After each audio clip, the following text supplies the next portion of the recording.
With the release of Super Smash Bros. Ultimate came with it the Spirits, Sakurai's replacement to the trophies from previous Smash games. Spirits are images taken from a huge collection of both Nintendo and non-Nintendo games, unlocked through shops or battle, each having references attributed to them. But what exactly are all these references anyway? Well, I'm here to hopefully answer that. Episode by episode, we'll be going through every universe represented in the Smash Bros. Series, beginning with the Super Mario franchise. So, let's get started and discuss the origins behind every spirit in the Super Mario universe. Before we do get started, actually, just a disclaimer that there will be spoilers to some games from the series in this video. If you see the game you're playing or are currently interested in playing, then be forewarned. I will be discussing events in those games.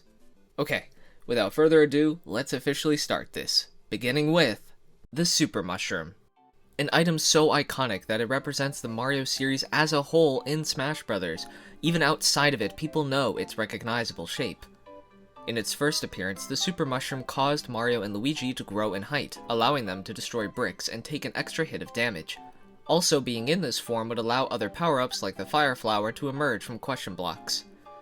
Since then, it has appeared in nearly every Mario adventure and spin-off with varying abilities depending on its appearance, such as regenerating lost health like in the Paper Mario series, or Mario & Luigi series, or provide extra movement and speed like in the Mario Party series and Mario Kart series respectively.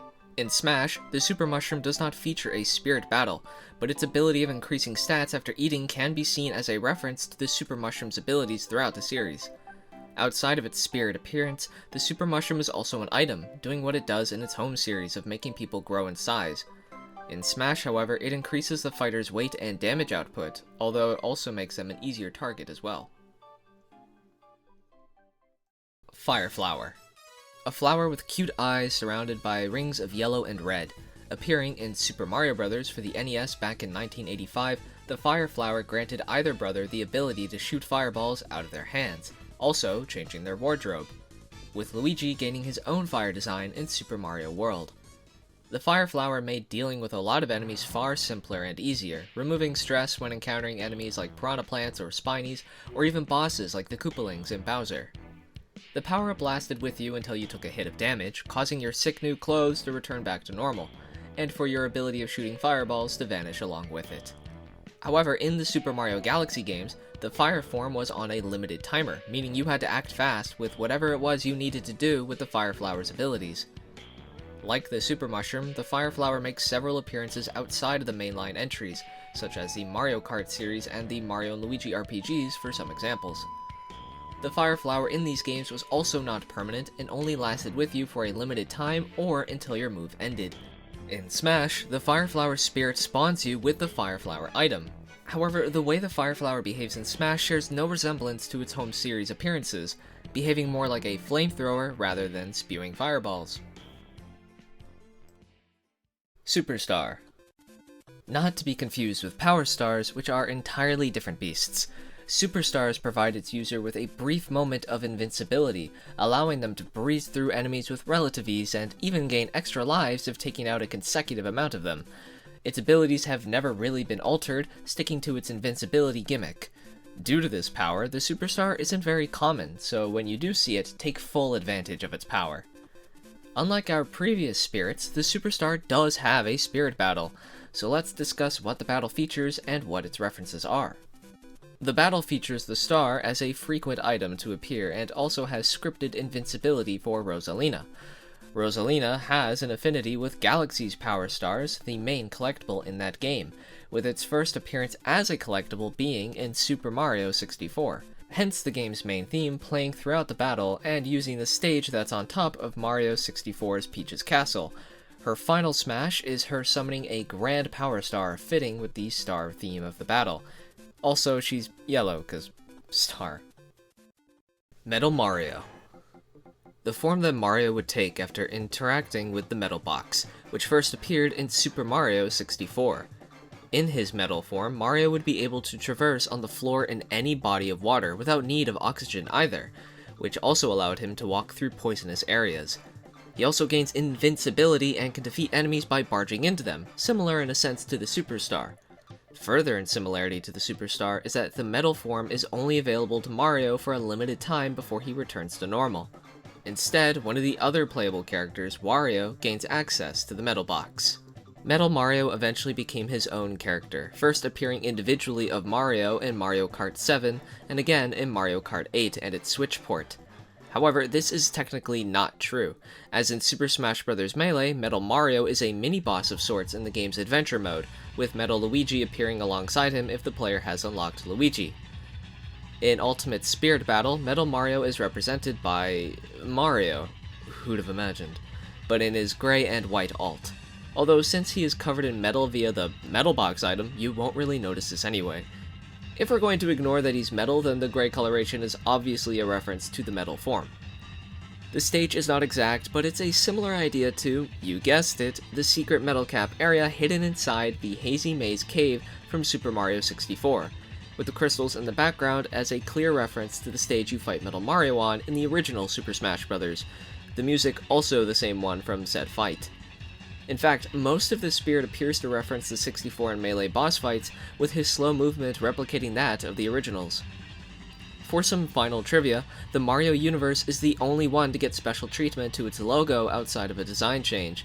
In Melee, the mushroom icon is metallic when facing off against Metal Mario. Boo Mario. Upon grabbing a Boo mushroom, Mario or Luigi can become a Boo, first appearing in the level Ghostly Galaxy. As a Boo, of course keeping their signature hats and mustaches, they can levitate throughout the level, turn invisible to go through gates, and can understand the Boo language, meaning he can read signs written in Booish. If touched by an enemy, Sling Star, or a light source, then Mario will revert back to normal.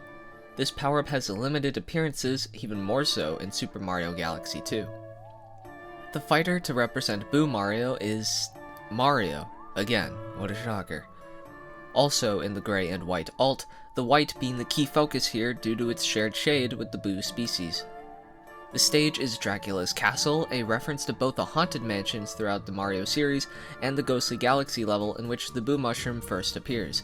Some gimmicks featured in the battle all just reinforce the Boo Mario gameplay, including invisibility as well as low and high gravity.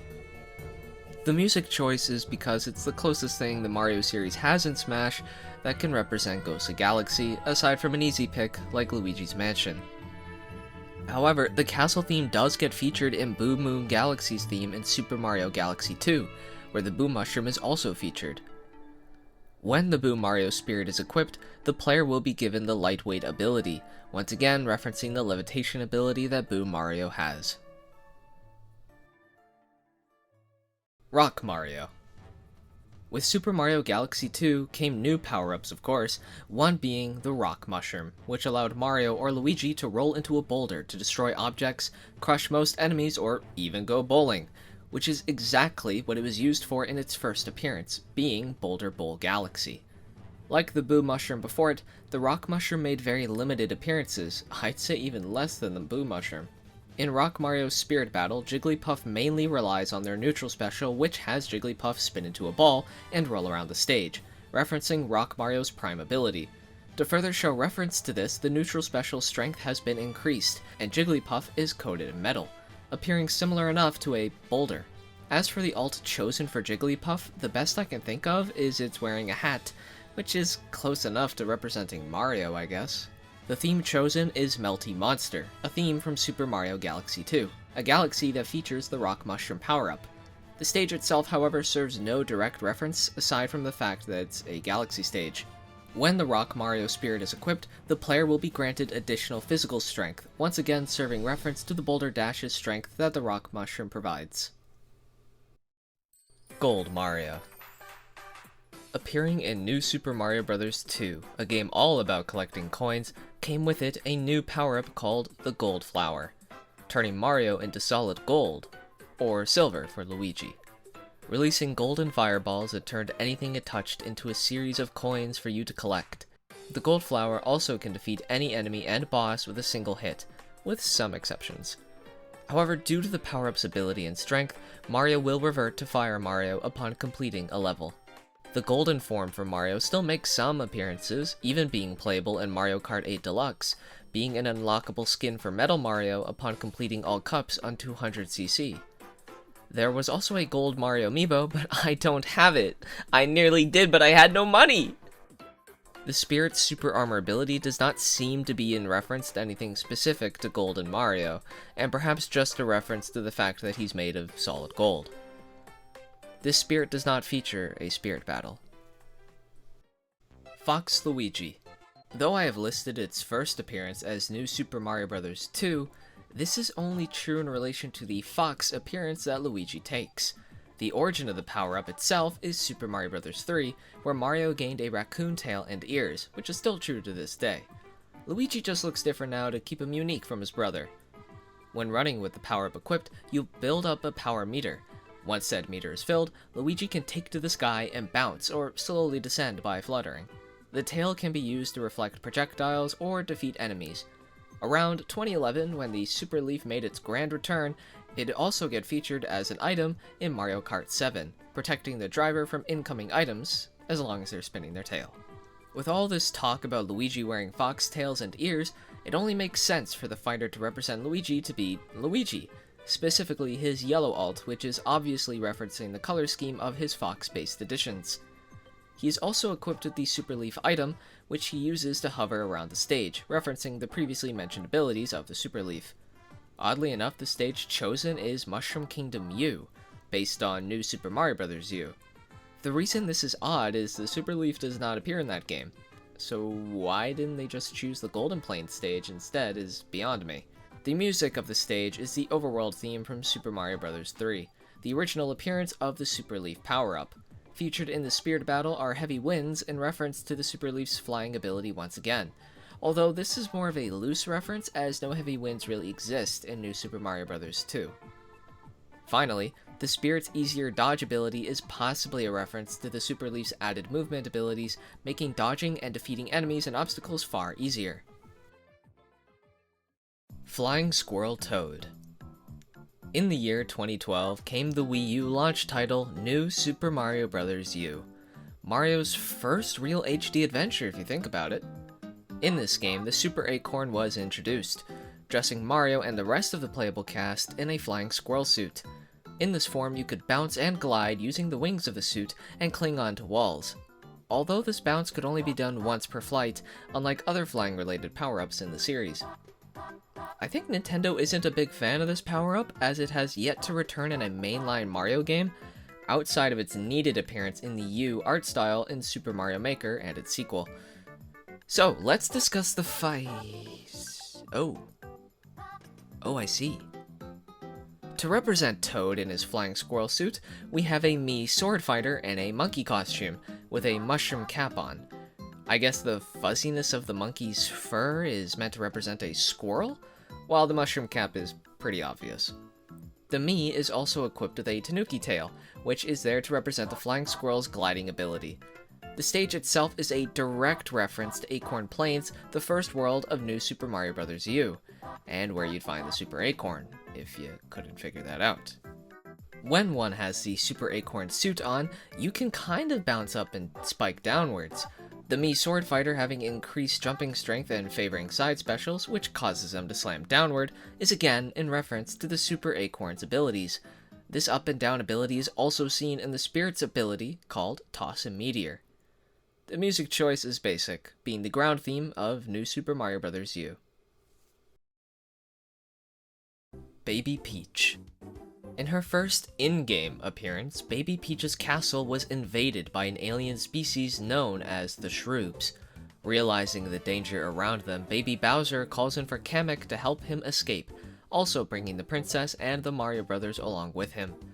Meanwhile, in the future, Princess Peach tests Professor Egad's time machine, going back to the past. However, the time machine returns to the present, but with an alien creature inside of it instead of the princess. This causes the Mario Brothers to go back in time to find and rescue the princess, which causes them to bump into their younger selves, princess included. Since this appearance, Baby Peach has made a few other appearances, appearing in Yoshi's Island DS, a playable racer in the Mario Kart series starting with Mario Kart Wii, and even took part in sport activities such as the Mario Baseball series of games. She even made a brief appearance in the 2023 Super Mario Bros. Movie. So how does Smash Bros. Represent this infant princess? Well, a tiny Isabelle in her pink alt is the choice representative for the princess, accompanied by Mario in his striped costume, which I guess is just there to reference Mario. Whether it's the adult or the baby, it doesn't much matter. Isabelle's behavior is designed to represent Peach's role as the damsel in distress, opting to flee from the fight and rely on Mario to provide the punches. Isabelle also has a slow fall, more than likely representing Peach's ability to float, first seen in Super Mario Bros. 2. As for Isabelle's preference to use her dash attack, I honestly wasn't sure at first, but I believe her throwing the potted plant could be a reference to baby Peach's short temper, and as a result, she threw a lot of temper tantrums. Both the stage and the music are Princess Peach's castle from Melee, the two of them representing, well, Peach's castle, the location of which the Shroobs take over and nearly capture the princess. Cat Princess Peach. In Super Mario 3D World came a fresh and new power-up, the Super Bell. Grabbing this turned you into a cat, or at least wearing a cat costume. Miyamoto himself pondered the question of, what would Peach look like if she was a Catwoman? And to actually quote him, "Catwomen are sexy." Well, in 3D World we all learned the answer to that question, but I'll leave the verdict to you. With the cat suit, you could claw ahead of you, destroying blocks and defeating enemies. If used in the air, you'd slash downwards, and finally, the cat suit allowed you to climb up surfaces before sliding back down. This climb ability was pretty useful for reaching the top of flagpoles if you missed the jump. Outside of this game, Cat Peach as a character appeared in Mario Kart 8 as DLC and through an update in Mario Kart World. This spirit does not feature a spirit battle. Peach Wedding and Bowser Wedding. Our next two spirits will mostly share references, so I'm putting them together.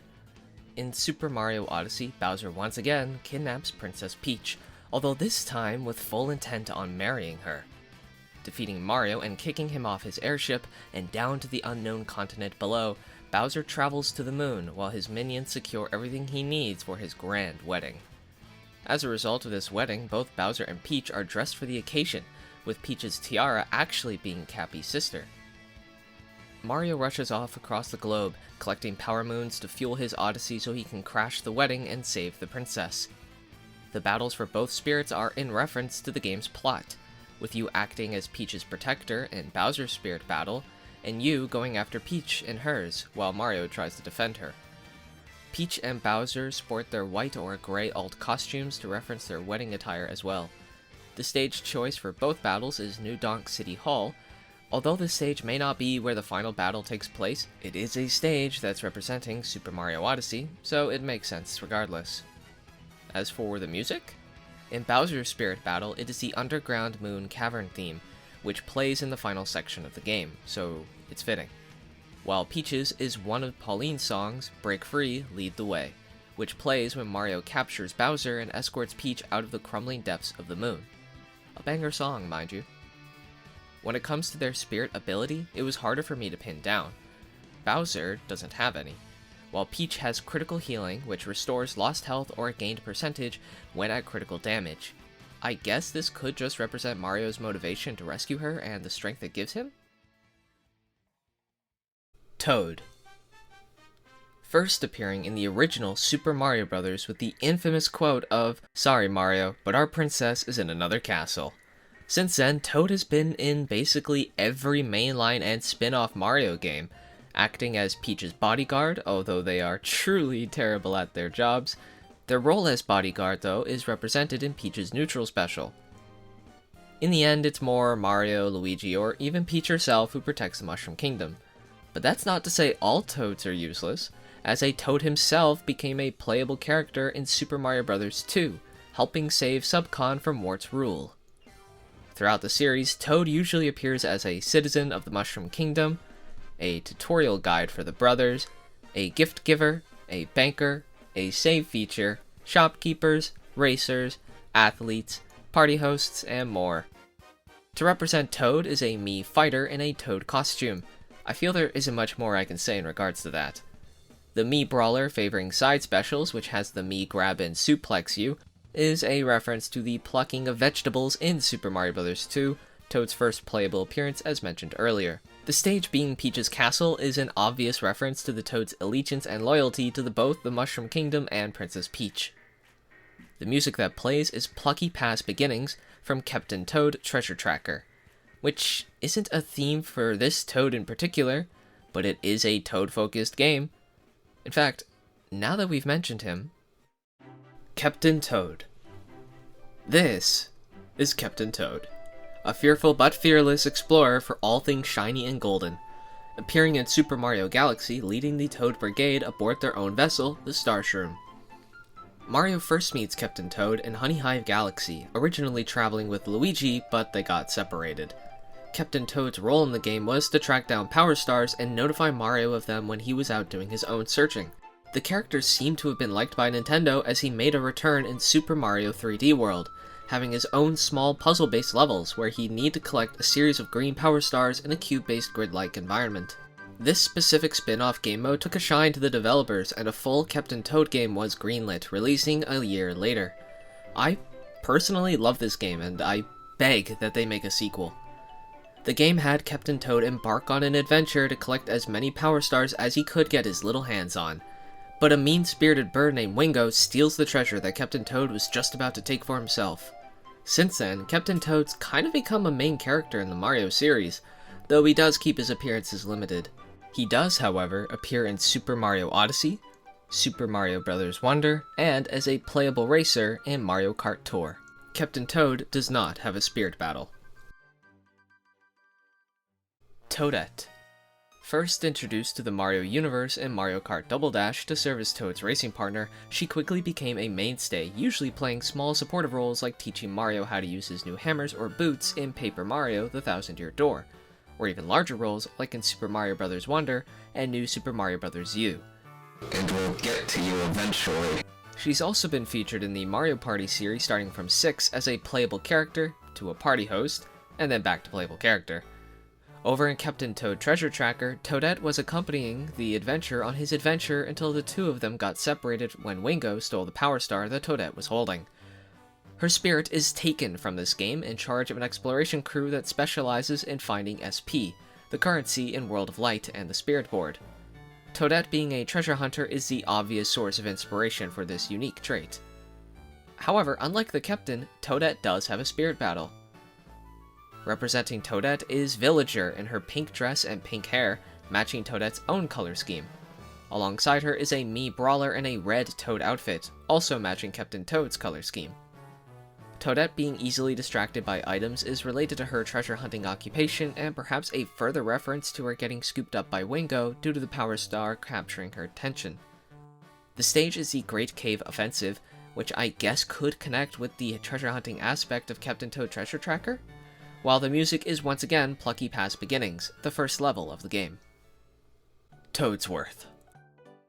A worrywart at his finest, Toadsworth is Peach's steward, since she was a baby to be exact. He joined the princess and Mario on a well-earned vacation, finally allowing the three of them to escape the stress of life. Or, at least, that's how it should have gone down. But instead, Peach was captured by a mysterious figure who looked like Mario. And on the topic of Mario, he was framed for the Shadow's actions, forcing him to clean up the entirety of Isle Delfino. You can only imagine the stress poor old Toadsworth was feeling. After the events of Super Mario Sunshine, Toadsworth made a few more appearances, such as Paper Mario: The Thousand-Year Door, the driver for the first place winners in Double Dash's award ceremony, a party host in Mario Party 7, his own unique Toad House in New Super Mario Bros., and a chair umpire in Mario Power Tennis. The old man even managed to play some baseball. In the Mario and Luigi series, Toadsworth was as usual worrying for the princess, even in his younger years. Unfortunately, Toadsworth's last appearance outside of remakes was Mario and Luigi Dream Team in 2013. With Toadsworth being so close to the princess and the Mushroom Kingdom itself, the stage choice being Princess Peach's castle is a no-brainer. The theme playing in the background is Rico Harbor from Super Mario Sunshine, the game that marked Toadsworth's first appearance. However, Mario in his construction outfit is what's chosen to represent Toadsworth. I personally can't find any connections aside from maybe the hard hat representing Toadsworth's mushroom cap? Truthfully, I don't know why they chose this alt.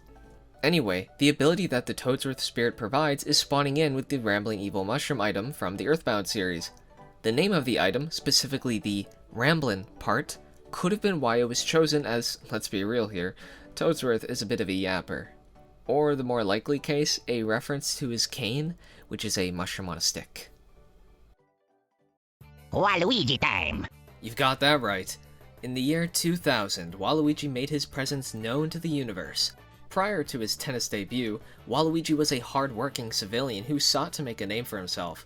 Whether he adopted the name Waluigi or was born with it isn't clear, neither his relation to Wario.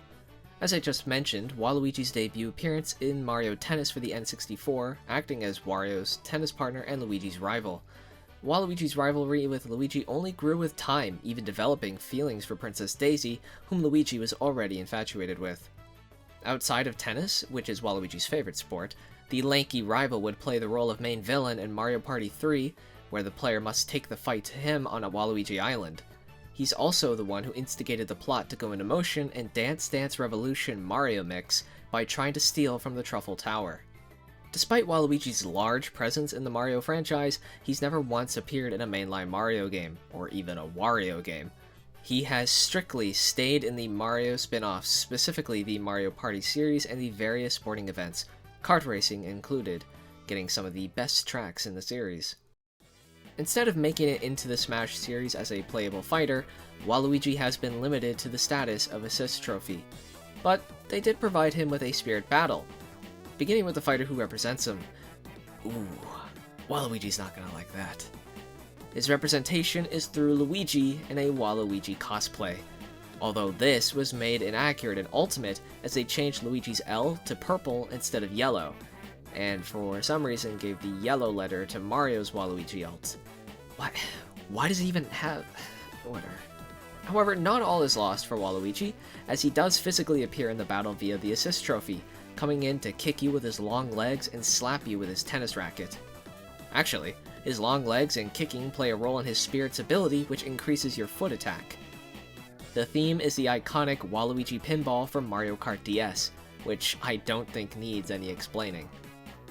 The stage serves no reference other than saying Waluigi is from the Mario franchise, so they chose a Mario stage, though they should have chosen Mario Circuit because that's a game Waluigi's in. Goomba. The underling of all underlings, Goombas were once loyal to the Mushroom Kingdom until they eventually turned on them and joined Bowser's army. Goombas will be the first enemy Mario will encounter in basically all of his adventures, with the occasional exception. Being easy to defeat, only needing a single stomp on their heads to take them down. Despite being such weaklings, there are other larger and tougher Goombas out there, even a King Goomba. Not all Goombas are hostile, mostly seen in the RPG spin-offs, the most notable being Goomba Village in the original Paper Mario. Eventually, these little guys got their playable debut in Mario Superstar Baseball, joined in on the fun in Mario Party, and finally got a chance to experience Mario Kart without only being a track obstacle in Mario Kart World. In the Smash series, Goombas made appearances in Melee's Adventure Mode, Brawl Subspace Emissary, and Smash for 3DS's Smash Run mode as enemies you could clobber. While in Ultimate it doesn't physically appear as an enemy, it does have a Spirit Battle represented by 5 tiny Donkey Kongs in their red alt, though the default look for DK would have made more sense, but I digress. The stage and music both being based on or taken from the first level in the original Super Mario Bros. Is in reference to their first appearance and sighting in World 1-1. When the Goomba Spirit is equipped, it will increase your foot strength, which I suppose is a cruel reference to how you defeat them. Koopa Troopa.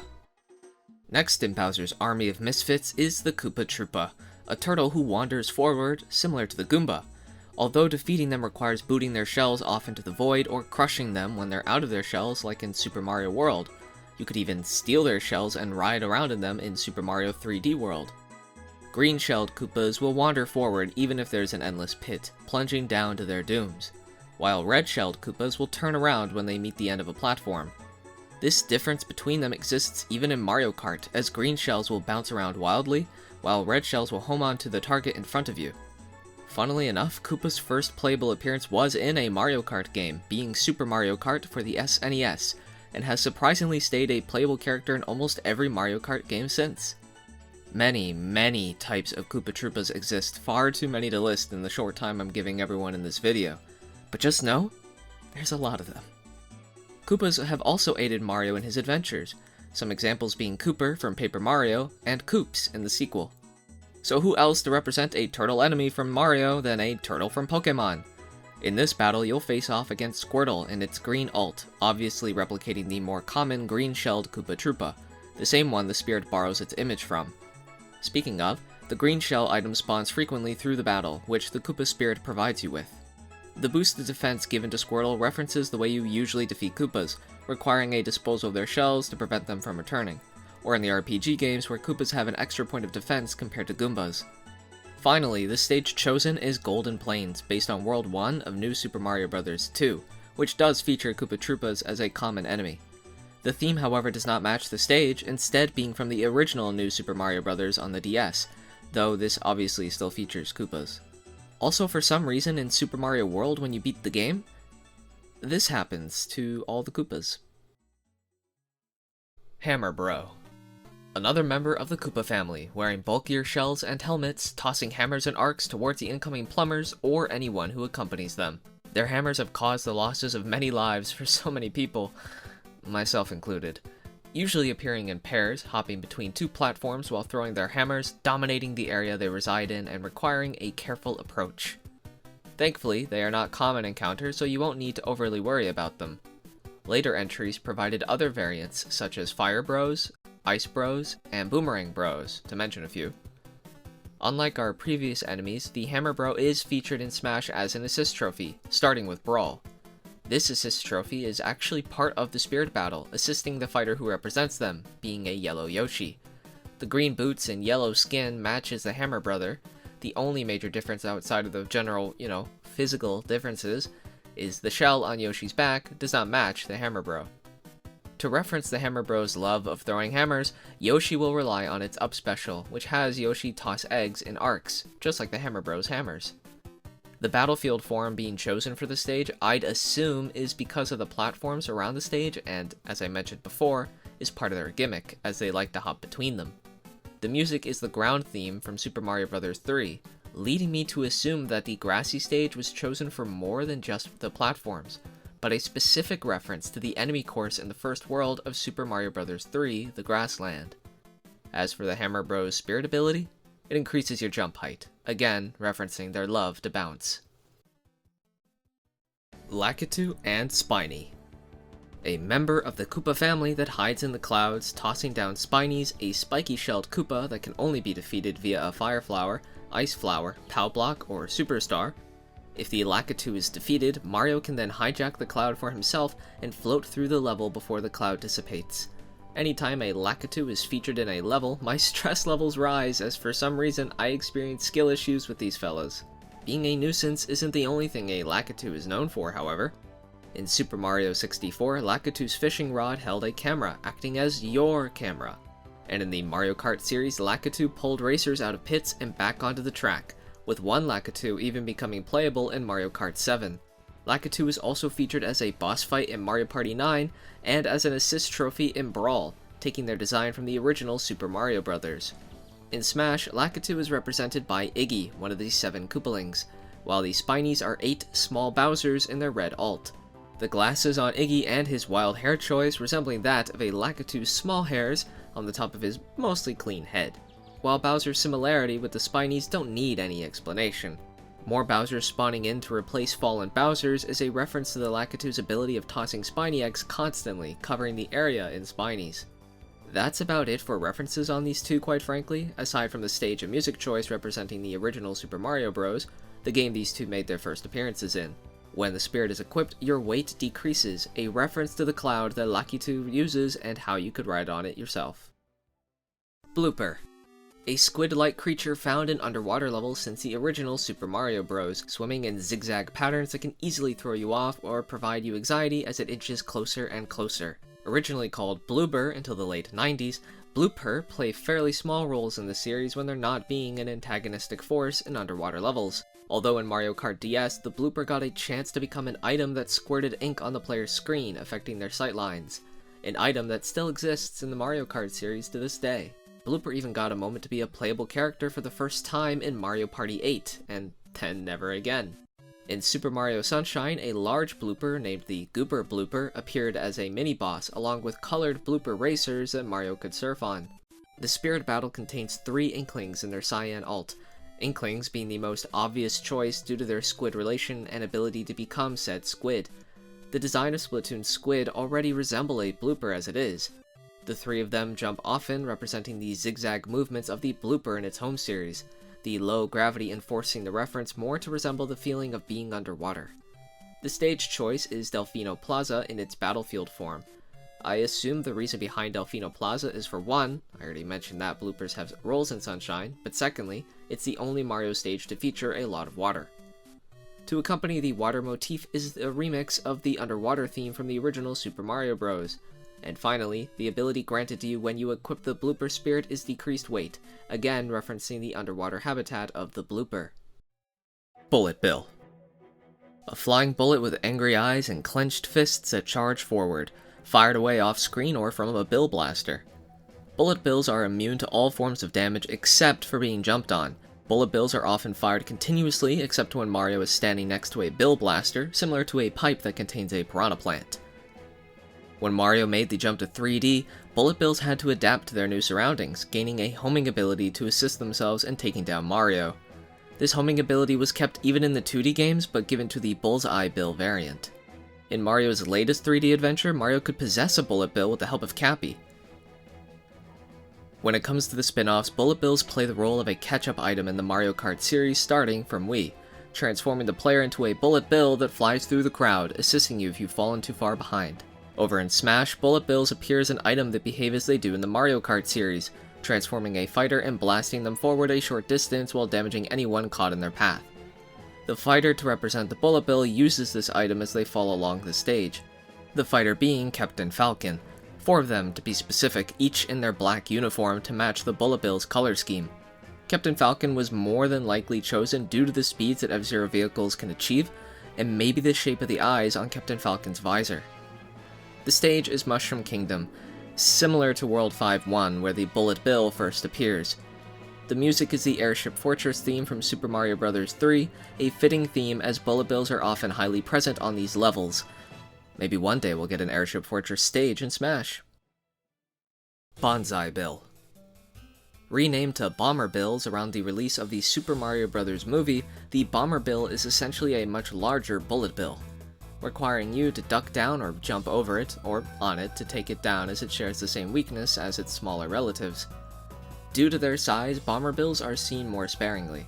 However, unlike their smaller counterparts, they do not home on to Mario in the 3D games, nor the 2D ones, although a homing variant still does exist. Bomber bills are present in the Mario Kart 7 version of Airship Fortress, and in Bowser's plans to foil Fawful after he had taken over Bowser's castle. The Bomber Bill does play a role in the Smash series as a stage hazard in the Princess Peach's castle stage, their design being drastically different than any other design it's had prior or beyond. The Bomber Bill does not have a spirit battle. Shy Guy. A masked enemy that works for Wart. Or Bowser? Or General Guy? Maybe they're mercenaries. They're sort of a mystery, as is what lies beyond their masks. But despite their unknowns, I'll tell you what is known. They're adorable little guys who made their first appearance in Super Mario Bros. 2, then becoming more of an enemy in the Yoshi series, or the occasional spin-off games such as Captain Toad Treasure Tracker, as ghosts in the original Luigi's Mansion, or in the Mario vs. Donkey Kong series where they appear as wind-up toys. Shy Guys made a playable appearance in Mario Kart DS via the download play. However, I don't have the ability to record that, so enjoy Mario Kart 7 gameplay instead, a game where Shy Guy was properly part of the roster. They also hosted a party event alongside Toad and other party hosts in Mario Party 4, got the second best board in Mario Party 8, and then became playable in Mario Party 9. But that's enough history. What of their spirit battle? Represented by 3 Mii fighters, the Brawler, Sword Fighter, and Gunner, each wearing a Shy Guy mask. The three behavioral choices for the Miis reference different types of Shy Guys found in Super Mario Bros. 2. The sword fighter tossing chakrams could be a reference to how you'd need to defeat Shy Guys, which was by throwing items at them. The brawler uses shot put, a reference to sniffets, which are Shy Guys that can shoot projectiles from their masks. And finally, the gunner relies on a grenade launcher, resembling the auto bomb variant of Shy Guy that sits atop cannon sentries. Pidgeot. A crow that seems to have lost its ability to fly. Or maybe it's just lazy and prefers to use a flying carpet instead. Pidgeots originate in Super Mario Bros. 2, and make very, very few appearances since then, such as Wario's Woods, where they can act as the item dropper, and in Mario and Luigi Partners in Time, appearing as an enemy. They are Super Mario Bros. 2's Lakitu in a sense, just no spiny gimmick. Like the Lakitu, if you defeat the Pidgeot, you can hijack their flying carpet for a limited time. Sometimes this act is essential to carry on in the level. Represented by Peach in a black dress equipped with a rocket drill, Peach's floating ability, the rocket drill's hovering ability, and increased jump power are in reference to the flying carpet that Pidgeots ride, with the stage being Mushroom Kingdom 2 and music being the ground theme from Super Mario Bros. 2, because what else would it be? Finally, the air attack increase that the Spirit provides when equipped is once again a reference to the Pidgeot's flying ability. Birdo. Making her first appearance as a mini-boss in Super Mario Bros. 2, shooting eggs from her snout that you could land on, pick up, and throw it back at Birdo to damage her. Birdo then appeared again in Wario's Woods, and then became playable in Mario Tennis, staying within the Mario spin-offs ever since. Despite being an enemy to Mario and his friends in her first appearance, Birdo is usually a friendly character, with only the rare occasion of having Birdo return to being an obstacle, the two examples being Super Mario RPG Legend of the Seven Stars and Mario and Luigi Superstar Saga, respectively. One of her latest appearances has her feature in a stage play run by the Elastic Entertainer. During this play, Mario is invited on stage and things get a little spicy. Interestingly, Birdo has sometimes been paired with Yoshi in a romantical sense, not just partners in tennis. Though just like the feelings between Mario and Peach, the romance is an on and off thing depending on the game. However, despite this romance implication, Birdo has never once appeared in a Yoshi game. Birdo does not have a spirit battle. Mouser. A mouse that works for Wart, acting as a mini-boss like Birdo, tossing bombs on repeat hoping to blow you into smithereens. What silly old Mouser doesn't consider is people can pick up his bombs and throw them back, which is exactly how you defeat him. According to the instruction manual for Super Mario Bros. 2, the love of throwing bombs is actually because these bombs can destroy good dreams. Kind of raw, not gonna lie. In Smash, Mouser is represented by Pikachu, wearing Kalem's hat from Pokemon X and Y. At first I wasn't sure why this alt was chosen, but then I noticed the shades resting on the hat, matching Mouser's sunglasses, and, you know, being a mouse. Pikachu spawns in with a Bob-omb, referencing the boss fight in his origin game, with more Bob-ombs spawning throughout the fight. The stage is once again Mushroom Kingdom 2, with the music being the boss theme from Super Mario Bros. 2. Wart. The main antagonist of Super Mario Bros. 2. The evil Wart invades Subcon to take over the Land of Dreams. Mario awakens in the Land of Subcon with the people pleading for him to rescue their land from Wart's clutches. The following day, Mario told Luigi, Peach, and Toad of his dream, and they traveled together to Subcon to give Wart the boot. The land being filled with vegetables was a rather unfortunate fate for Wart, as he cannot stand them, being what you must use in order to take him down. This was Wart's only appearance in the Mario series outside of remakes or extremely brief cameos. However, Wart actually appeared outside of the Mario games. In The Legend of Zelda: Link's Awakening and its remake, Wart uses his Japanese name Mamu, appearing on Koholint Island, teaching Link a song to play for the high price of 300 rupees.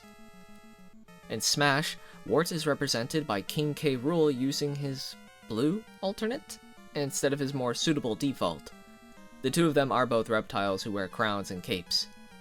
Peach was obscure to me, but her spamming her vegetables may actually be a reference to the Dream Machine featured in Wart's boss fight, which spews out the vegetables you must use in order to defeat the wannabe king. The stage featured is Skyworld, a reference to the location that Wart sits in, high above the clouds, while the sleepy floor stage hazard is a simple reference to Subcom being the land of dreams. The music is the boss theme once again from Super Mario Bros. 2. Boo! A ghost whose original form is a total mystery. This scaredy cat will refuse to approach if Mario is staring right at them. Until the moment Mario turns away, they will slowly stalk him until they deliver a piece of damage or a lethal strike. Usually appearing only in the Ghost House levels in the mainline Mario games, they would become a major enemy in the Luigi's Mansion franchise, playing hide-and-seek throughout the mansion, requiring Luigi to uncover their hiding place and catch them in his vacuum. They're more or less a collectible. Boos have played numerous roles in the franchise beyond the mainline games and Luigi spin-offs, such as an item in the Mario Kart series where they can steal an item from another racer and give it to you, being able to steal coins or stars in the Mario Party franchise, as well as a playable character. Boo even picked up some clubs and joined in on golfing in Toadstool Tour. Their spirit battle has Boo represented by a singular gray Kirby. I think the similarities are obvious. A round sphere-shaped fella who is white with small arms, and Kirby's multi-jumping can resemble a Boo's ability to float. Throughout the fight, Kirby will turn invisible and has a strengthened shield, which is a reference to Boos being ghosts and turning invisible. Imagine that. While the shield strength increase is possibly a reference to most things not causing harm to Boos, with some small exceptions. The stage choice is, interestingly, Mushroom Kingdom U, specifically the Slide Lift Tower section, which I guess could reference World 2 Fortress in Super Mario Bros. 3, the level Boos make their first appearance in. Though, I'd have picked Luigi's Mansion. Speaking of, the main theme from Luigi's Mansion is the music choice, referencing the Boo's large presence in the Luigi's Mansion games. King Boo. King Boo, King of the Boos, is the main antagonist of the Luigi's Mansion trilogy of games, where he captured Mario in the form of revenge for all the problems he's caused to the Boo species throughout his adventures, even his own defeat in Super Mario Sunshine. Luring Luigi in by faking his victory in a contest he never even entered, the reward being a mansion to call home. King Boo had trapped Mario in a painting and planned to do the same to Luigi, thinking he'd taken out the stronger brother. However, Luigi proved himself to be a competent hero and rescued his brother, trapping King Boo in the Poltergust 3000. This humiliating loss lingered in King Boo's mind, and he'd plan ways to get his revenge once he escaped his painting. Whether it's manipulating the strength of the Dark Moon, or luring all of Luigi's friends into a luxurious hotel to take them all out at once, he would get more dangerous with each plot, being unable to comprehend how someone like Luigi could stand in his way.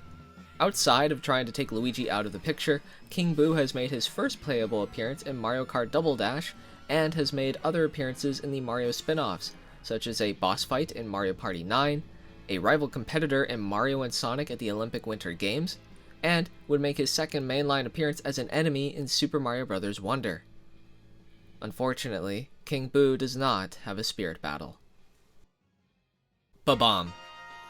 First appearing in Super Mario Bros. 2, having arms and legs, in the following game is when they gained the design we all know and love, losing the arms and legs. Often found in airship levels, if Mario jumps on a Bob-omb, they tuck their legs in, allowing for Mario to kick them or pick them up to toss away. Their designs have roughly stayed the same since then, though in Super Mario Sunshine they gained a pretty interesting and fun redesign. They also played a surprisingly important role in the finale of the 1993 Super Mario Bros. Movie. There are pink Bob-ombs, first seen in Super Mario 64, where they are friendly towards Mario instead, though it seems a war is ongoing between the two Bob-omb factions. They've been featured as items in the Mario Kart series and in the Mario Strikers series, to name a couple. And just because I want to mention it, Bob-ombs are featured in an 8-player minigame from Mario Party 7, which is one of my favorites. While over in Paper Mario, Mario befriends a Bob-omb without a wick that's named Bobby, who sacrificed his life to save Olivia's. Miss you, buddy. To represent the Bob-omb are 3 Kirbys in their Dark Alt, the similarities being obvious as Kirby is a small round character with oval-shaped eyes, just like the Bob-ombs. Throughout the fight, Bob-ombs will drop down, which I don't think needs explaining. The music is the airship theme from Super Mario Bros. 3, marking their first real appearance and the location they appear in most. However, the stage is Mushroom Kingdom, based on the original Super Mario Bros. I'm unsure why they chose this. Chain Chomp. A metallic sphere with razor-sharp teeth attached to a pole with a chain, chomping down on anyone that gets nearby. The Chain Chomp made its debut appearance in Super Mario Bros. 3, but is perhaps most known for its appearance on Bob-omb Battlefield in Super Mario 64, hence the theme of said level being featured in the Spirit Battle. Chain Chomps, despite being so iconic in their own right, seem to have few appearances. Perhaps ironically, their own restriction of being bound to a pole makes designing them into levels difficult or restraining. Regardless, the Chain Chomps are still present in the series, whether it's being something Mario can possess in Super Mario Odyssey, or even getting their playable debut in Mario Tennis Aces. They are also featured as an item exclusive to Baby Mario and Baby Luigi in Mario Kart Double Dash, kind of acting like the bullet bill would in Wii onwards, but without all the jank that comes with Double Dash. I'm sorry, Double Dash, I love you so much, but this item is dog water. To finally discuss the Spirit Battle. I already mentioned the music, but what of the stage? Well, the chosen stage is Yoshi's Island in its battlefield form. This is presumably because of Chain Chomp's appearances in the Yoshi's Island series, with them even being visible in the very stage. To represent Chain Chomp is Pac-Man coated in metal, with the alt being his black alternate, being the same color as the Chain Chomp itself. Pac-Man opts to preferring his side special, which has him chomp forward. The chomp needs no explaining, but as for the metal, it is obviously to represent what Chain Chomps are made of. Duh. The Chain Chomp itself is also present in the battle via the assist trophy. When the Chain Chomp spirit is equipped, it will increase your weight, referencing a Chain Chomp's own weight due to its material. Before we move on to the next spirit, did you know that Chain Chomp actually appears in the Zelda series as well? Specifically in Link's Awakening and its remake, and again in Hyrule Warriors as a weapon variant of the Silver Gauntlet. Thwomp. Sentient stones with angry faces decorating the front and back, with a ring of spikes along the outer edges, although there are thwomps with flatter edges too. And in Super Mario 64 they look like, well, a blue rock. Thwomps come flying down when anyone approaches them, hoping to crush anyone beneath. They make for great obstacles no matter if the adventure's 2D or 3D, or even if it's a kart racing event. Heck, a Thwomp decided to even go racing in some weird Mario Party 8 side minigame. In Paper Mario: The Thousand-Year Door, a Thwomp appears as a game show host. Look at his little bow tie! Meanwhile, in Mario and Rabbids Kingdom Battle, Rabbid Mario can wield a hammer designed after the Thwomp. In Smash, the Thwomp has no spirit battle. Nipper Plant. I don't know if I can say that. Also known as baby piranha plants, these little guys are very small members of the piranha plant family, walking around trying to nip at your legs, as their name would imply. However, they don't really appear in many games, but they have made some surprise reappearances in recent years, like in Super Mario Bros. Wonder. Due to their size and tendency to bite, the only way to take them down is with the help of a Fire Flower, Superstar, Hammer Bro suit, or Tanuki suit, to name some examples. While over in the Yoshi's Island series, Yoshi can just eat them. They also make appearances in both Super Princess Peach and in Super Mario RPG. Their spirit battle is represented by 8 small Pac-Mans with their white highlights, the white matching the upper half of the Nipper plant. The battle takes place atop the Super Mario Maker stage in its battlefield form, though Nipper plants don't appear in Super Mario Maker or its sequel. Pac-Man's love to jump in this battle is a reference to Nipper Plant's jumping ability that they have in their original appearances, although in Super Mario Bros. Wonder, they no longer possess this ability. Finally, the music is the ground theme from Super Mario Bros. 3, the game that marked their first appearance. Also, what the hell is that? Petey Piranha. A large piranha plant that moves independently of a pipe or pot, wearing polka dot underpants, or at least I assume they're underpants. First appearing as a boss in Super Mario Sunshine, spewing out piles of toxic paint from his inner guts, where Mario responds by flooding his stomach with water until he bloats, before ground pounding on his stomach. Afterwards, Petey Piranha went on to become a playable character in Mario Kart Double Dash, partnering with Luigi's rival King Boo, with the two of them sharing the ability to obtain any one special item. Petey Piranha would mostly stay as the occasional boss fight, such as in New Super Mario Bros., Mario Tennis Aces, Mario Party 10, and even Mario and Luigi Paper Jam, also having a paper form. Eventually, PD Piranha returned to the kart racing environment as a DLC character for Mario Kart 8 Deluxe. Oh, and who could forget the PD Piranha boss fight in Subspace Emissary? This very boss fight became Piranha Plant's final smash. But since the DS New Super Mario Bros., PD has not really appeared in any mainline Mario games, either being a boss in a spin-off or a playable character. Unfortunately, PD Piranha does not feature a spirit battle. Boom Boom.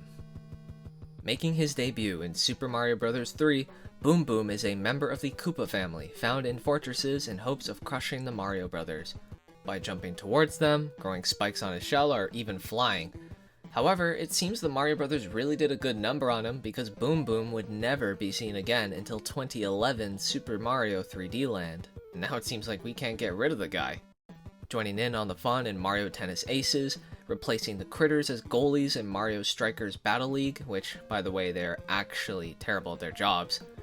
And they were even playable in the mobile game Dr. Mario World, but that game is no longer available, so I don't have any footage of it. In Smash, Boom Boom is represented by a giant Squirtle in their red alt. The shell becoming red is an obvious reference to Boom Boom's own color scheme, as well as his size. Squirtle is equipped with super armor and the ability to deal damage by dashing into you, both references to Boom Boom's turtle shell protecting him, and his spinning around after taking damage. During the battle, the fortress theme from Super Mario Bros. 3 is playing in the background, relating to the locations you'd often face off against Boom Boom. While the stage is the Unova Pokemon League, I guess this is meant to represent the fortress levels? Boom Boom and Pom Pom. Alongside Boom Boom's return was a brand new character, Pom Pom. I don't know if she's Boom Boom's sister or girlfriend or if they're just part of the same species, but regardless, Pom Pom was introduced in Super Mario 3D Land, throwing shurikens towards Mario, and when taking a piece of damage, will retreat into her shell to hop around to try and crush her opponent. Later battles have her create duplicates of herself to trick you. Unlike with Boom Boom, Pom Pom didn't gain much traction outside of 3D Land and 3D World, although she was playable in Super Mario Party oddly enough. The Spirit does not feature a spirit battle. Tatanga. An alien from an unknown planet that invaded the kingdom of Sarasaland, led by Princess Daisy, who also made her first appearance in this game. Upon his invasion, he captures Princess Daisy, hypnotizes the citizens of Sarasaland, and takes over the Four Kingdoms. Somehow Mario became aware of these events and rushed off to the foreign kingdom to save its people and princess. Hopping in a plane of his own, Mario fights Tatanga in the air as he operates his spacecraft, the Pagosu. After defeating Tatanga and rescuing Princess Daisy, Tatanga would never appear again outside of the Super Mario Land sequel in 1992. But, you know what they say, it takes two Tatanga. That sounded better in my head. In Ultimate, Tatanga is represented by Morton Koopa. Though their colors do not match, the Sharp Fang and small hovercraft are parallels between the two. Morton starts the fight equipped with a Super Scope, referencing the projectiles that Tatanga fires from his spacecraft. Also during the fight, motion sensor bombs and ray guns fall from the sky, further referencing the fight against Tatanga. The stage being Mario Galaxy is a double reference to Tatanga originating from space, and his second boss fight in Mario Land 2, which takes place in the Space Zone. Finally, the music is the Underworld theme from Super Mario Land. The theme may not match what plays during Tatanga's boss fight, but it is a Super Mario Land theme, so it counts as something. Hothead. A ball of electricity that magnetizes to surfaces, gliding along them repeatedly. They come in both large and small sizes, with the smaller ones being called Lil Sparkies. They made their first appearance in Super Mario World and wouldn't really be seen again until Super Mario Bros. Wonder. Although I should mention that they did make an appearance between all that time, being Super Princess Peach. Represented by Pac-Man and their pointless yellow alt, equipped with the super spicy curry item that causes Pac-Man to spew out flames. They also start the battle with a hothead item in their possession, tossing it out on the stage as soon as they can, behaving exactly as it does in its home series, with the added threat of it growing in size when it takes damage. The stage and music choice are chosen to be Wendy's Castle, the location where you'll first see the hothead enemy in Super Mario World. Charge and Chuck. A member of the Koopa species adorned in football equipment, charging forward to tackle Mario, or sometimes will be seen tossing baseballs as projectiles and punting footballs. When charging, they are capable of destroying any blocks in their path, and if you wish to defeat them, then don't bother relying on Yoshi to gobble them up. You'll have to jump on their head at least 3 times to take them down. Interestingly, Chargin' Chucks wouldn't return in a mainline Mario game until Super Mario 3D World, behaving more or less the same. Mario can also capture them in Super Mario Odyssey. Outside of the mainline games, Chargin' Chucks made appearances in Mario Kart Tour and in Mario Golf Super Rush as playable characters. Their Spirit Battle hosts 4 Warios to represent the Chargin' Chuck, relying on their dash attack, which has Wario charge forward with his shoulder taking the brunt of the hit, mimicking the charge of the Chargin' Chuck. Wario's alt color is honestly confusing to me because his yellow and green one was right there, which would have been slightly closer to the original sprite, but whatever. The stage is Super Mario Maker, specifically in the Super Mario World art style, their origin appearance. The music is the ground theme from Super Mario World as well. Wiggler. The Wiggler is a bulbous yellow caterpillar with purple boots, minding their own business with a smile on their face.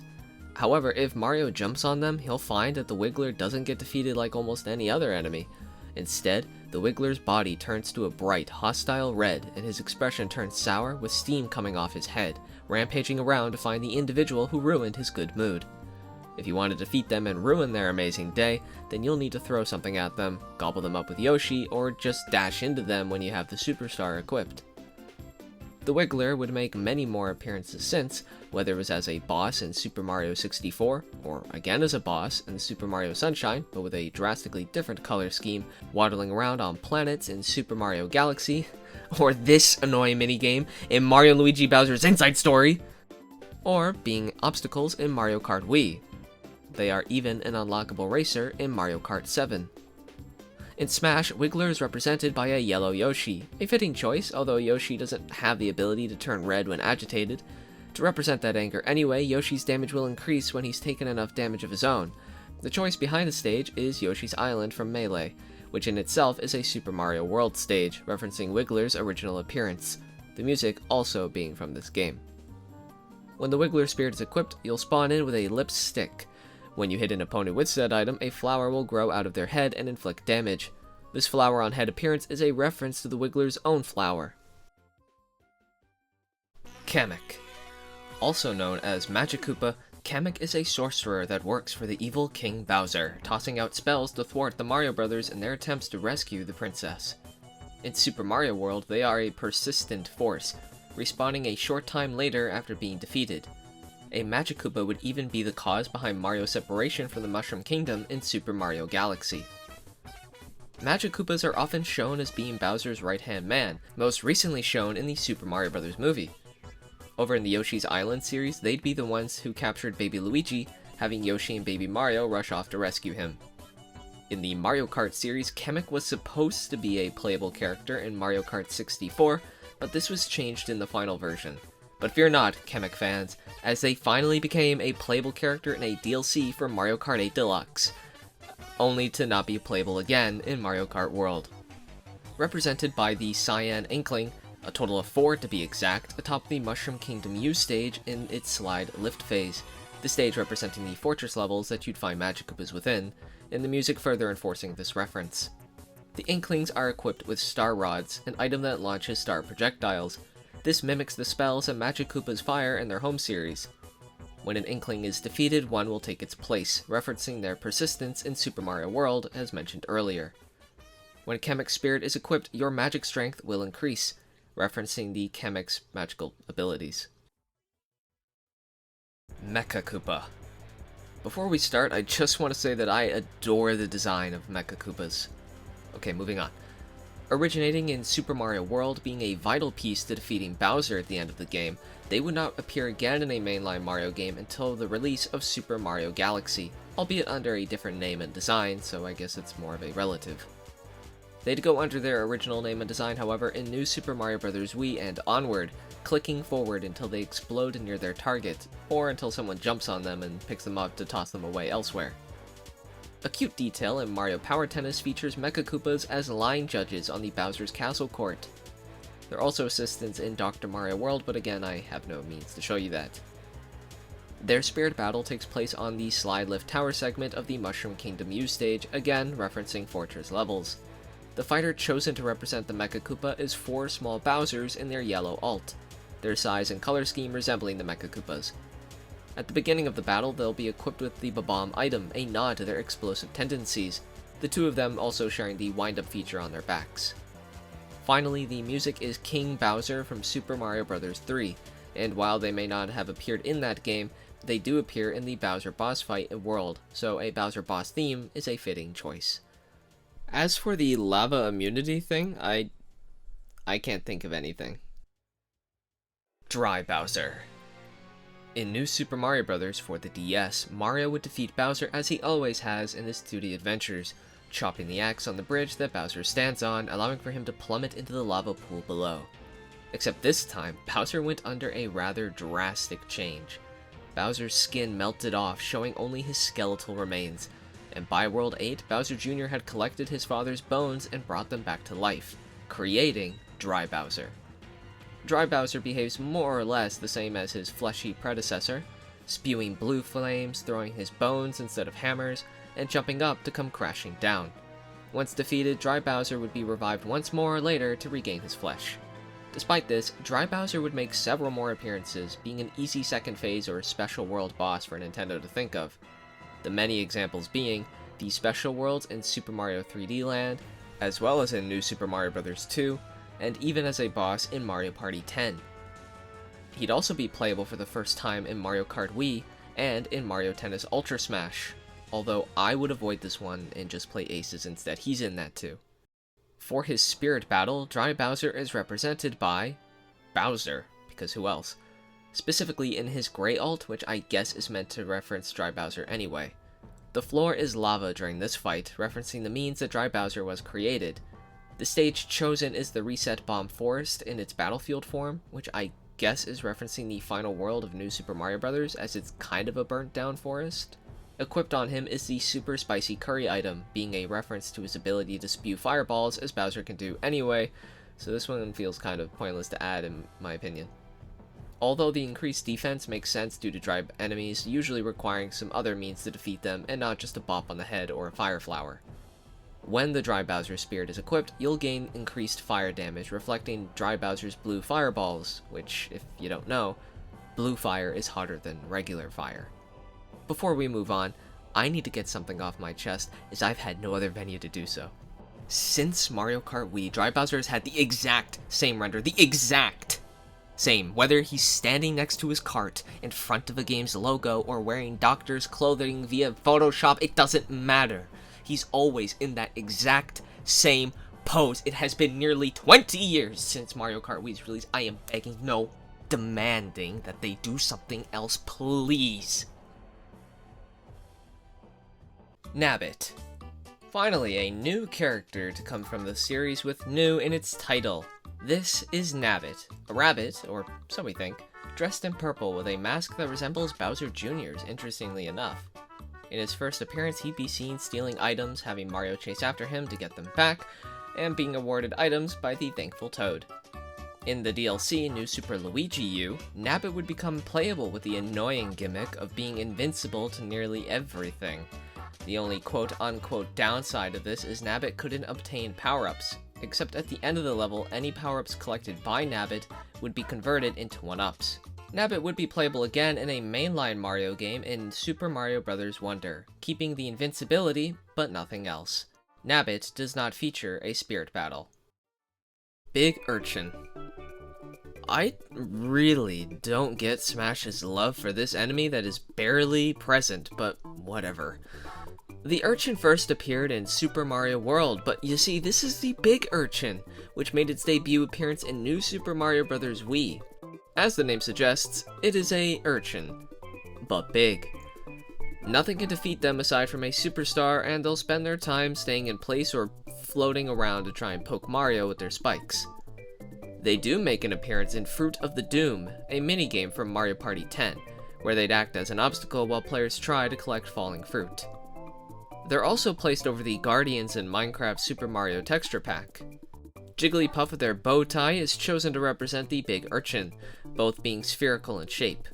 Jigglypuff is distracted by items and is large in size, and the item they're attracted to being the Unira, a spiked ball that increases the length of said spikes when thrown or hit. The stage is the battlefield version of Mushroom Kingdom U, a stage that big urchins are actually present on.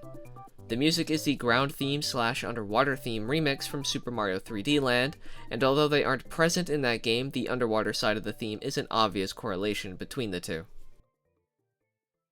King Bob-omb. As his name implies, he's the king of the Bob-ombs, first appearing in the very first level of Super Mario 64's Bob-omb Battlefield, where Mario must loop around him and throw him at the mountain's peak. He wouldn't appear in a mainline Mario game ever again. So let's talk spin-offs. In Mario Party 5, King Bob-omb is the objective to defend as sparking wires begin traveling to the Lazy King, with players needing to ground pound it to delay the inevitable for as long as they can. He'd also be featured as a boss fight in Mario Kart DS's Mission Mode. And he'd finally get his first playable appearance in Mario Golf Super Rush, and then again in Mario Kart Tour. King Bob-omb's spirit shares its host with the regular Bob-omb, being Kirby in his Dark Alt.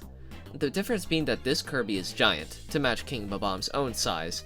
The stage taking place on Peach's castle from Smash 64, the 64 correlation because, well, Super Mario 64, and the main theme from said game being the background music for this battle. The Bob-omb item will frequently appear throughout the battle, being a reference to King Bob-omb's species, his rulership over said species, and the level, Bob-omb Battlefield. When his spirit is equipped, it will increase your throw strength, a reference to how King Bob-omb would deal with Mario when he gets caught by the king. Shine Sprite. On Isle Delfino, a paradise resort is the prime source of a golden guardian known as the Shine Sprite. Somehow, these Shine Sprites provide sunlight, life, and energy to Isle Delfino, so when a pesky troublemaker who appeared to look like Mario stole them all and scattered them, darkness enshrouded the island. When Mario arrived at the island, he was accused of stealing these Shine Sprites and was tasked with recollecting them, as well as cleaning the island, but we'll get to that later. Essentially, Shine Sprites are Super Mario Sunshine's version of the Power Star collectible, although some of them needed to be purchased by a greedy Tanuki via the exchange of blue coins, another type of collectible in Sunshine.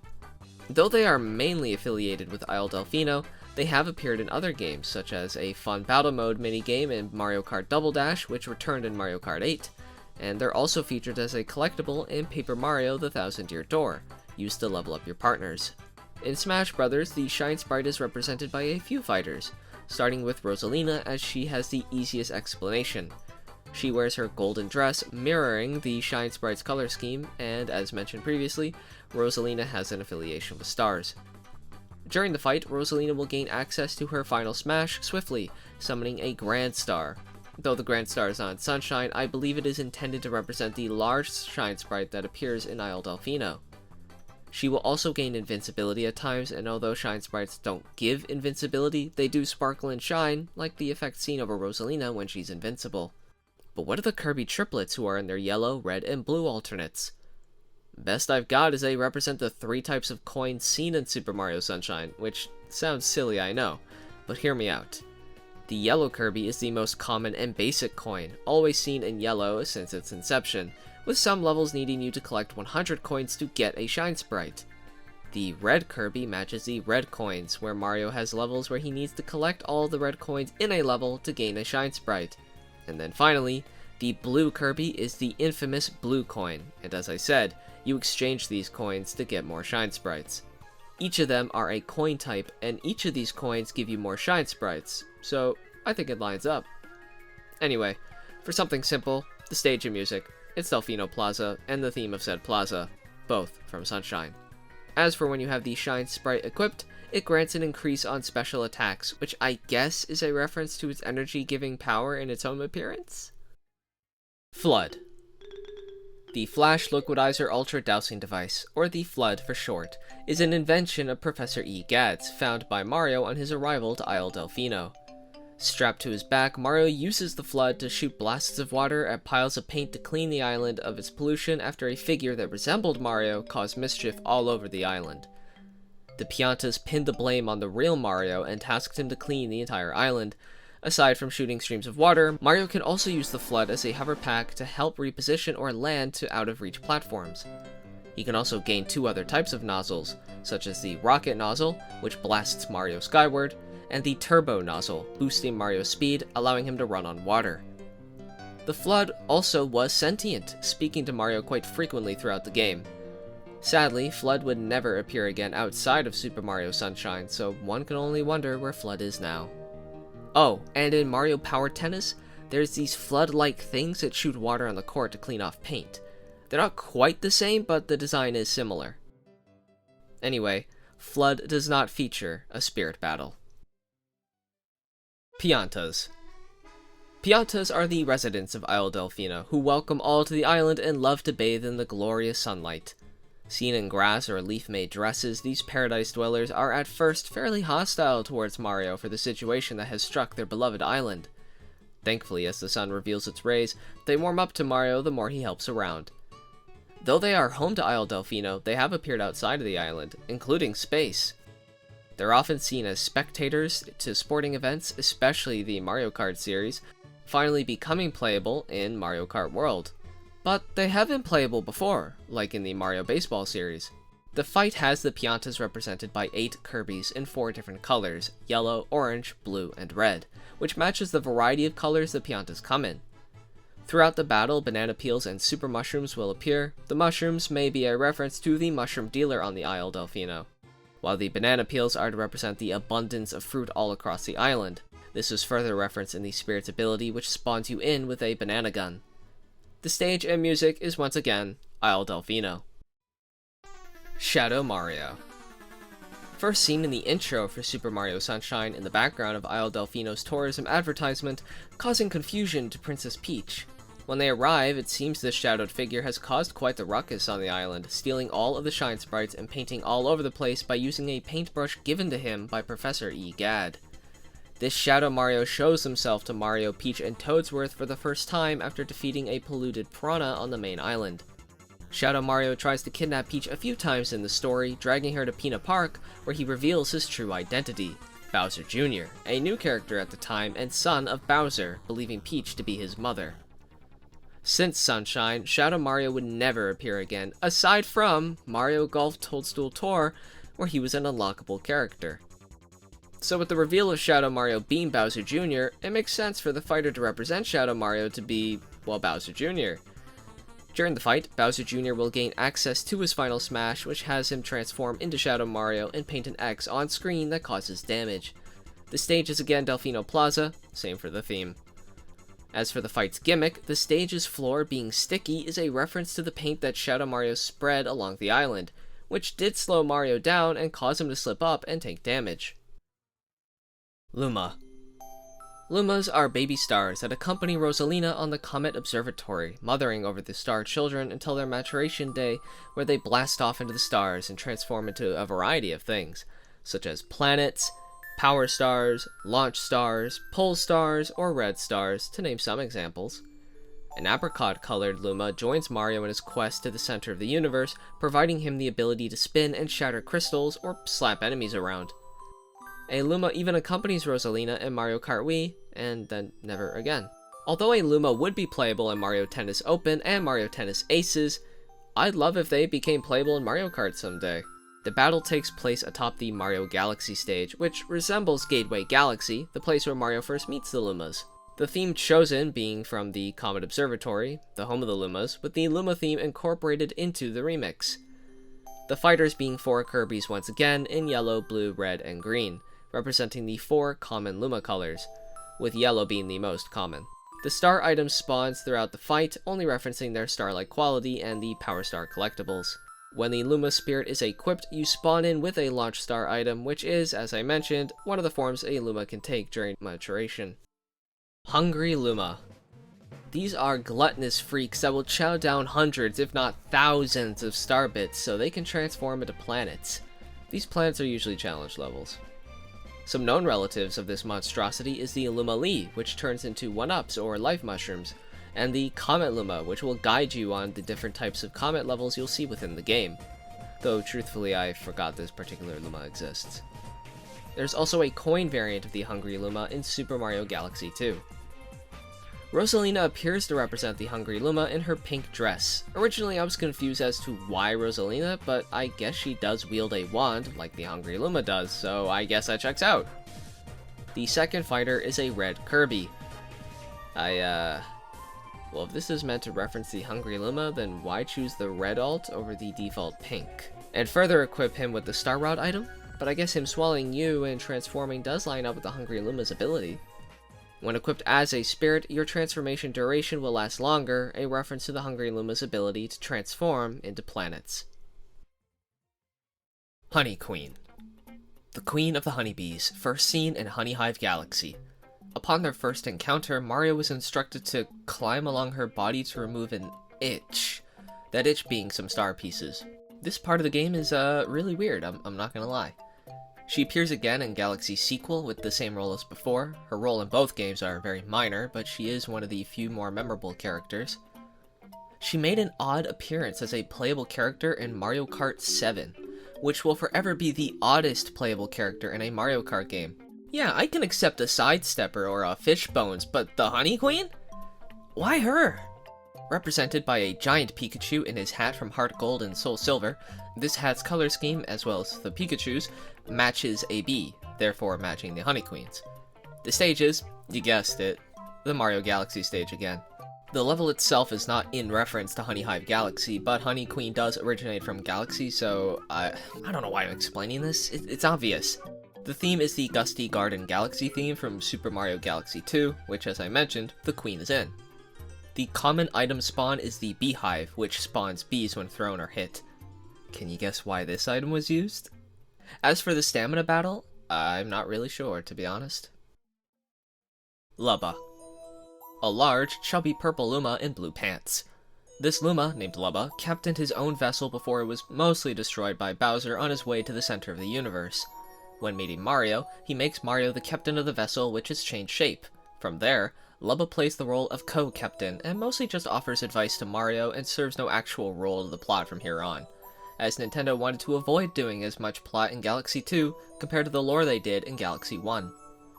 Lubba would never appear again outside from an animation of Rosalina's in Mario Golf World Tour, and again in Mario Sports Superstars, though the animation is the exact same. His spirit battle is represented by a large Kirby in his Dark Alt, which I think is a bit of a stretch. During the fight, low gravity is turned on, referencing the gravity gimmick of the Galaxy games, with launch stars appearing as items throughout the fight.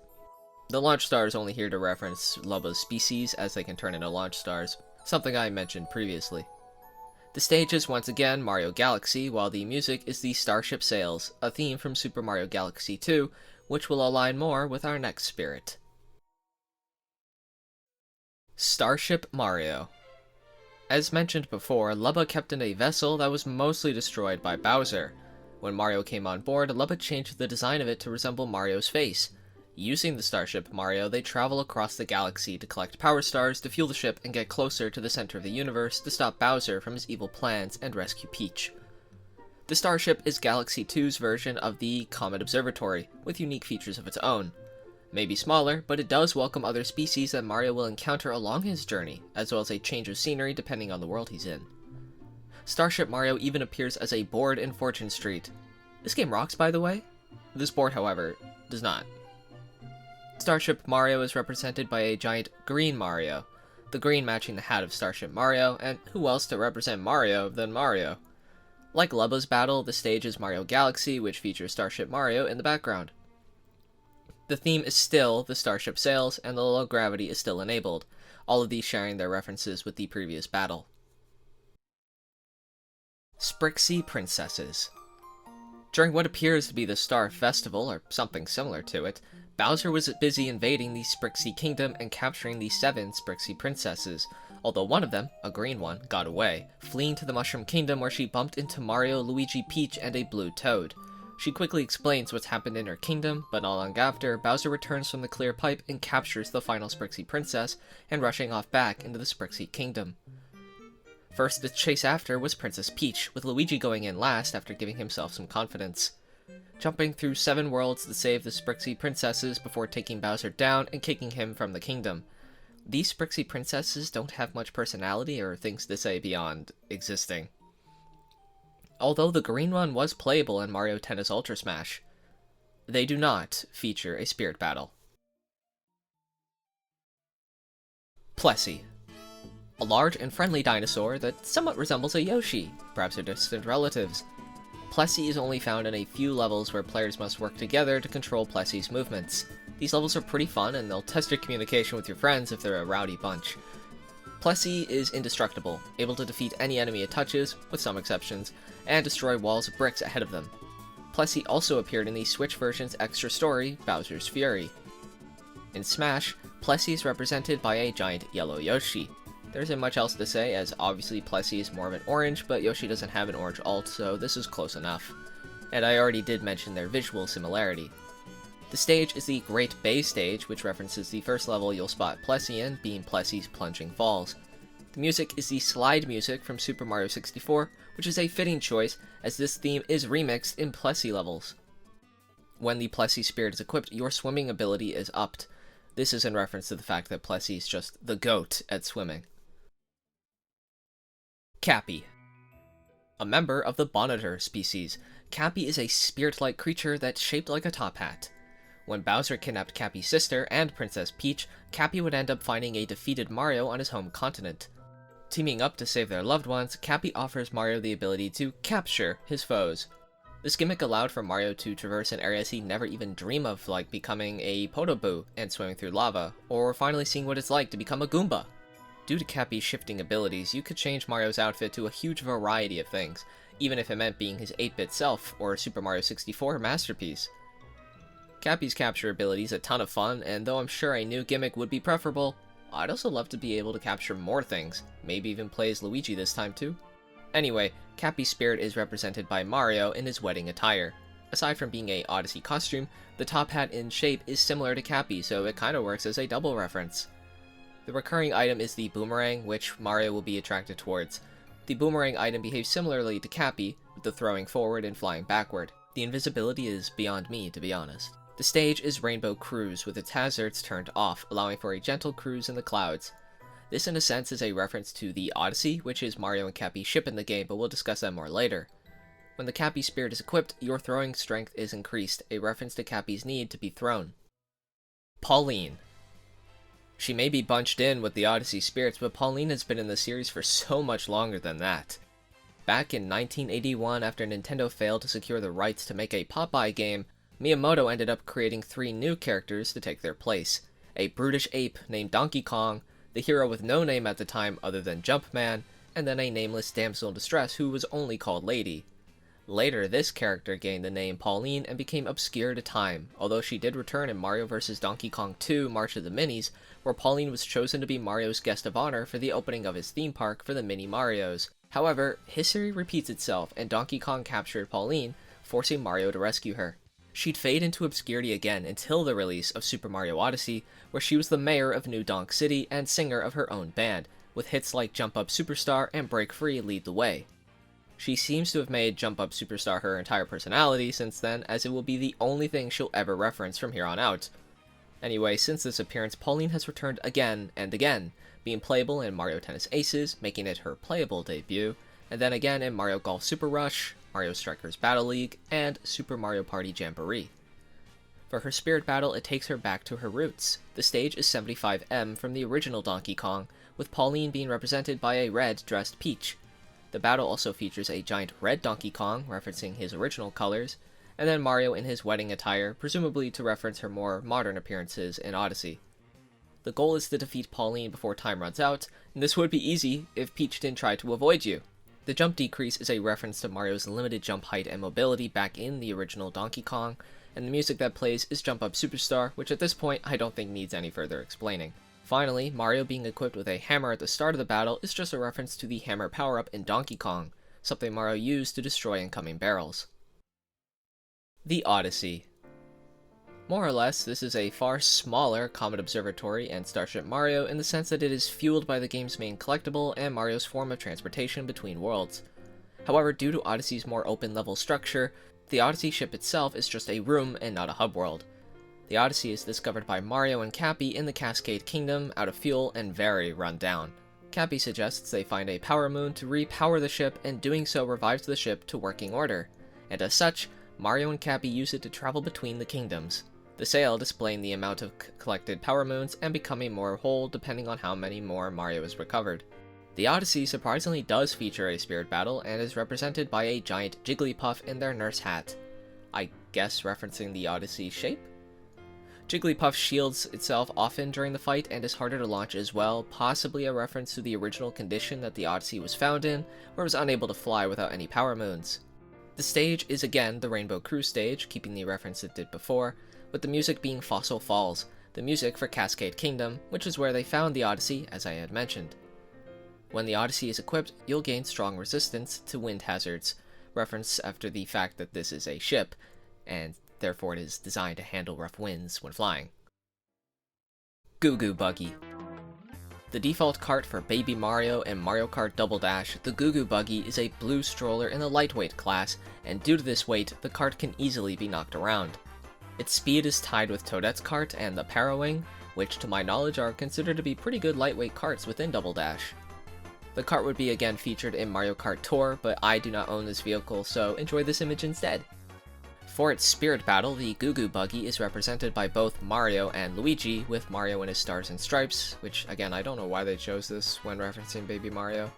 And then Luigi wears his blue alt, and I don't know why they chose this color. Despite the colors not making sense to me, the two fighters do. The two of them are partners in Double Dash, and along with them is the Chain Chomp Assist Trophy, meant to reference the baby special item, which is the Chain Chomp. This item drags them chaotically along the track to help them catch up, knock over other racers, or screw you up because you hit something. The brothers' increased movement speed is to reference the Goo Goo Buggy's speed and weight class, as I had mentioned earlier, while the stage is Figure 8 Circuit. Though this stage is from DS, this is only chosen because it's a Mario Kart stage. The music is Mushroom Gorge from Mario Kart Wii, a Mario Kart game that does feature both baby brothers. Barrel Train. A lightweight cart that is Diddy Kong's default selection when chosen with a lightweight partner, as his actual racing partner Donkey Kong cannot fit on this vehicle.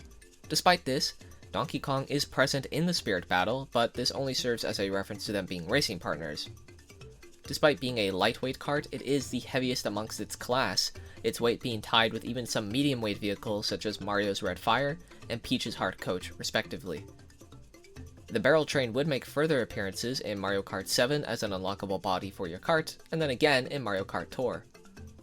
The Spirit Battle has the Bullet Bill item spawn infrequently, more than likely referencing the Bullet Bomber's cart speed being tied with the Barrel Train, another cart in Double Dash. This speed trait is further represented by Donkey Kong and Diddy Kong having increased speed themselves. The fighter's ability to cause damage by dashing into you is a reference to the cart's weight, since as I had mentioned, it is the heaviest in its weight class. This dashing ability is carried over into the Spirit's ability when equipped. The stage is Spirit Train, which I don't think needs any explanation, while the music is Rainbow Road from Double Dash, which also needs no explanation. Bloom Coach. Daisy's signature cart in Double Dash. It is essentially an orange recolor of Peach's Heart Coach. Even though this is a middleweight class vehicle, its weight is tied with the Parawing and Koopa Dasher, carts that are in the lightweight category. The stats on the vehicle are fairly good, however, with good acceleration, tying with Waluigi's Waluigi Racer, and its top speed matching up with the Turbo Birdo. For some reason, when the Bloom Coach Spirit is equipped, you'll spawn in with a fire bar. I don't know what this is referencing. The Bloom Coach does not feature a Spirit Battle. Turbo Yoshi. Take a guess on whose cart this is. Yup, you got it. It's Toad's! No, obviously this cart belongs to Yoshi, and it is a middleweight vehicle with very slow acceleration but decent off-road performance, though I wouldn't recommend you start driving off the track. This cart was featured again in Mario Kart Tour, and in Mario Kart Live Home Circuit. I don't own this though, so there will be no footage proof, but I assure you it is an option in the game. The Turbo Yoshi does not feature a Spirit Battle. B-Dasher. This cleverly named vehicle made its debut in Mario Kart DS, being Mario's signature vehicle. Its stats are fairly balanced while also being on the heavier side. This cart is so iconic that it has appeared in Mario Kart 7 and a Mario Kart 8 as an optional cart part, and again in Mario Kart Tour. It's even featured in a LEGO Mario set, but I don't own this either. Its Spirit Battle has 3 Marios in their wedding outfits, which I suppose the color scheme and M emblem on the top hat is meant to represent the design and color scheme of the B-Dasher, which is just a white vehicle with Mario's M on the front. The speed and dash attack damage are again a reference to the kart's stats, and the stage is Figure 8 Circuit, which unlike before, this is a track from Mario Kart DS, being the first track in the Mushroom Cup. Although Smash's version isn't really accurate. The music that plays is the circuit theme from Mario Kart 7, another game to feature the B-Dasher. When equipped, the B-Dasher will increase your neutral special damage. This is a clever reference to your special button being the B button, the same button used to dash in the 2D Mario games. Standard Kart. As the name suggests, this is the default kart for any racer, although there are several other options within Mario Kart Wii. The Standard Kart maintains mostly balanced stats across all 3 weight classes, with the Standard Kart S model containing the best drifting stat amongst its other variants. To match the Spirit's ability of having Koopa, the fighter to represent them is, once again, Squirtle's Green Alt, with 3 more Squirtles of the same color, referencing the spinning triple shells around the card in the image, with them favoring side specials, which has them tuck into their shells and move around, just as the green shell item would. Speaking of, the green shell item does make its appearance in this battle, further referencing the image. Once again, the stage is atop the Figure 8 Circuit stage, possibly referencing Mario Kart DS's standard karts as the predecessor of the one seen in Wii. The theme is Mario Circuit from Super Mario Kart, which is technically the true origin of the standard kart, and did feature Koopa as a playable character. Finally, when the standard kart Spirit is equipped, you'll gain the Boomerang item, though this reference isn't towards Mario Kart Wii, and instead towards Mario Kart 8, where the Boomerang made its debut appearance as an item in the Mario Kart series. Standard Bike. With Mario Kart Wii's release came a brand new vehicle type to the series, the motorcycle. With several motorcycles existing in the game, the one chosen as representation in Smash's Spirits is the Standard Bike, specifically the L model for the heavyweights. From what I can see, it has the worst stats amongst its other weight options, but despite this, it still is a good bike to use. Its Spirit has 4 Warios in their 7th alt, preferring to use their side specials, which summons the Wario Bike. The Wario Bike, which appeared in the Wario series first, does appear in Mario Kart Wii as a motorcycle. Furthermore, the motorcycle move being spammed is an obvious nod to the Spirit you're fighting. The stage is once again the Figure 8 Circuit, which I won't explain again, while the music is Mario Kart Stadium for Mario Kart Wii, a game that brings the motorcycles back and, of course, features Waluigi as a playable character. When the standard bike is equipped, you gain an ability called Undamaged Speed, possibly referencing the bike's ability to perform wheelies exclusively in Mario Kart Wii. The reference is possible because the wheelie increases your speed, but if you get hit by another racer, you'll lose all momentum. Cheap Charger. A kart exclusive to lightweights in Mario Kart Wii. The Cheap Charger excels in acceleration and not much else, with maybe only its handling, boost speed, and drill to be considered decent. When Toad's behind the wheel, the Cheap Charger gains a blue coat of paint with red tires. Kinda reminded me of the karts in Diddy Kong Racing, to be honest. The kart did return in Mario Kart Tour as well. For its Spirit Battle, the Cheap Charger is represented by Peach in her blue dress, with a preference of using grabs and throws. At first I wasn't sure why she'd prefer these moves until I remembered that Toad is present in her grabs and throws, therefore referencing the driver in the Spirit image. In this battle, Peach also has an increased movement speed, more than likely referencing the Cheap Charger's acceleration stats, with the Spirit's movement speed boost when equipped further referencing this.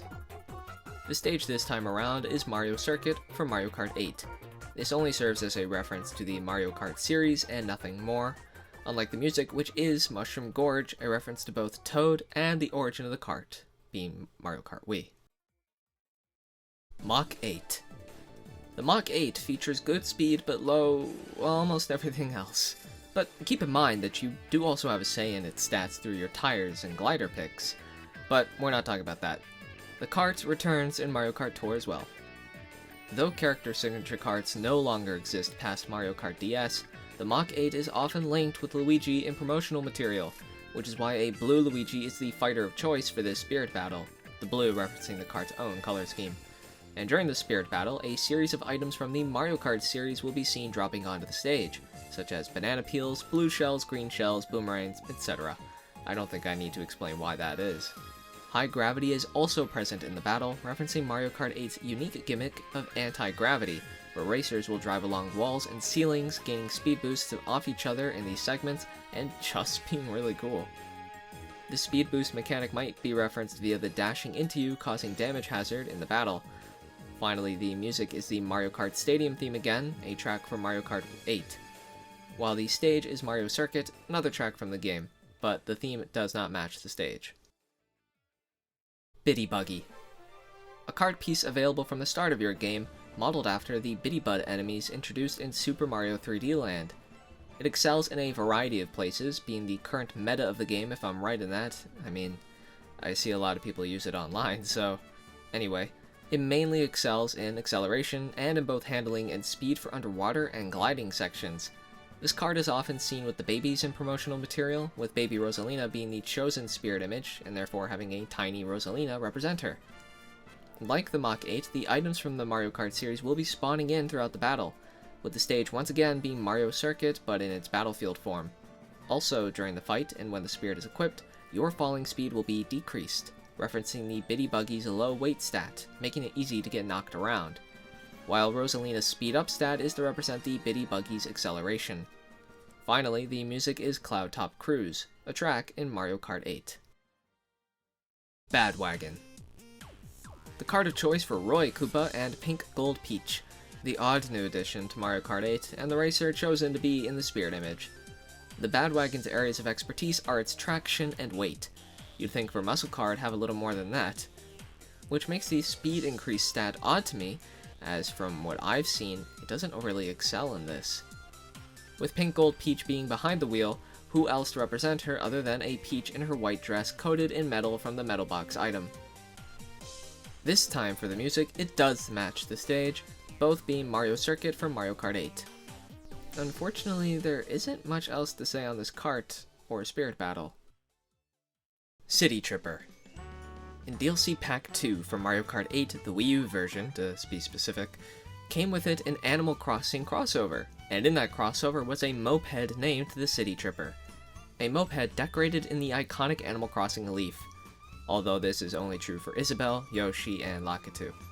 Its best stats are its handling, followed by acceleration. The City Tripper does not feature a spirit battle. Master Cycle. Not to be confused with the Master Cycle Zero from Breath of the Wild. The Master Cycle found in Mario Kart is a dark blue motorcycle designed to look like a horse, with the Hylian shield on its sides. The Master Cycle's best stats are its handling and its speed, so I guess you could say this sucker's got a lot of horsepower? I'm sorry. Anyway, the Master Cycle does not feature a spirit battle.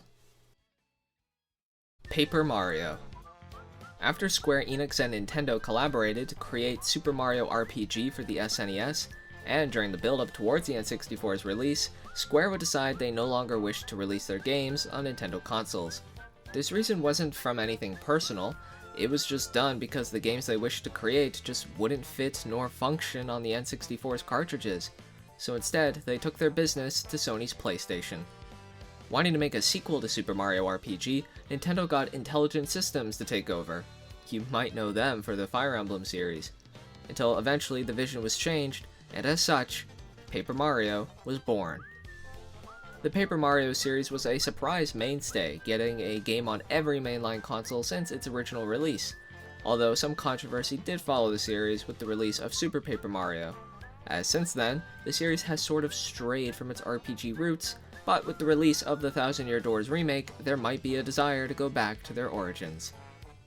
As for the character of Paper Mario, he's more or less like Mario, just a happy, silent guy who goes out there to help anyone he can and save the world from whatever plan Bowser or some new villain has concocted. He even appeared in a crossover with the Mario and Luigi series in Mario and Luigi Paper Jam. For some reason, Paper Mario does not feature a spirit battle. Paper Bowser. You know who Bowser is, right? Well, imagine him but as flat as paper but full of personality. Bowser, of course, plays the role of main villain in the original Paper Mario, where he stole an item known as the Star Rod and sealed away the 7 star spirits. The Star Rod could grant any wish that one desired, which Bowser used to make himself powerful enough to defeat Mario, or so he hoped. After the N64 original, Bowser took a seat on the sidelines, still being a thorn in Mario's side in the Thousand-Year Door, but by no means was he the main threat. And then in Super Paper Mario, Bowser joined the heroes on their adventure to save the multiverse from Count Bleck. But after his time as a hero, Bowser retook his place as main villain for the following 2 games, and that got folded up in Origami King. As for the Spirit Battle, Bowser is chosen to represent Bowser, in the ult that is most similar to his default look. In this battle, Bowser's specials have increased damage, and he will occasionally gain invincibility, referencing the Star Rod's abilities that Bowser had manipulated in the original Paper Mario. And speaking of, Bowser is equipped with the Star Rod item, albeit from the Kirby series, but it's basically the same. The battle is also a stamina battle, referencing the fact that Paper Mario is an RPG series, so people have health bars on both sides that gotta be depleted. The theme that plays in the fight is the Paper Mario medley, which needs no explanation, while the stage is Smash 64's Peach's Castle in its Final Destination form, resembling the arena where Mario and Bowser have their first fight in the beginning of the game, which did take place in Peach's Castle, which Bowser had lifted into the sky. Paper Bowser, from Paper Mario Sticker Star. On the night of the Sticker Fest, a night that comes once every year where the unveiling of the Sticker Comet occurs, a comet that is said to grant all its witnesses their wishes to come true. Unfortunately for everyone attending this year's event, Bowser attacks and tries to take the Sticker Comet for himself, shattering it into 6 royal stickers, one of these royal stickers landing on Bowser's head, granting him an upgrade in physical strength and capabilities. During the final boss fight against the shiny Bowser, when Mario knocks him off the top of his castle, Bowser returns bigger and badder, and made of cardboard. His power was far too great, so one of the protectors of the Sticker Comet and current ally of Mario, being Curtsy, offers herself up to weaken Bowser's strength, allowing for Mario to take him down. Sticker Star's Paper Bowser does not feature a spirit battle. Kammy Koopa. In the Paper Mario series, or at least its first 2 games, a Magic Koopa by the name of Kammy accompanied Bowser as his trustworthy number 2, with some considering her to be the brain over Bowser's brawn. She'd report to Bowser numerous times throughout the original Paper Mario, informing him of Mario's progress on saving the 7 star spirits. While in the sequel, Kammy more so became the comic relief, with one foot being in the retirement homes. Kammy is a fun character, and it's a shame she hasn't returned since. As for her spirit battle, Kammy is represented by Bayonetta and her blue alternate. At first you'd wonder, why Bayonetta? Well, it's because they're both witches, and as for why it's her blue alt? Well, Bayonetta has no purple alt, and besides, blue still works as Magic Koopa's default color is blue after all. Bayonetta is also equipped with the Star Rod item, once again referencing the Star Rod within Paper Mario and Kammy's own magic wand. In the fight, Bayonetta can also turn invisible, which is something Kammy was capable of doing in the Thousand-Year Door, even being able to grant that invisibility onto her teammates. The stage choice is the Paper Mario stage, which shifts between 64, Thousand-Year Door, and Sticker Star, 2 of these places being from games that Kammy has appeared in, while the music is the airship theme from Super Mario Bros. 3, a reference to how Bowser's castle lifted Peach's castle into the sky. Finally, when the Kammy Koopa's spirit is equipped, your magic attack will be increased, a nod to Kammy's own magical abilities. Vivian. One of the 3 shadows who is under the command of the X-Nauts, an evil organization led by the mysterious Grotus. The 3 shadows would assist Grotus in his plans to obtain the 7 crystal stars to revive an ancient evil beneath the city of Rogueport. But one of these 3 shadows could no longer stomach the awful abuse her sisters brought towards her. In Chapter 4, after losing his identity to Dupless, the shadowy Mario approaches a sobbing Vivian who is in distress as she cannot find the item that Beldum blames her for losing.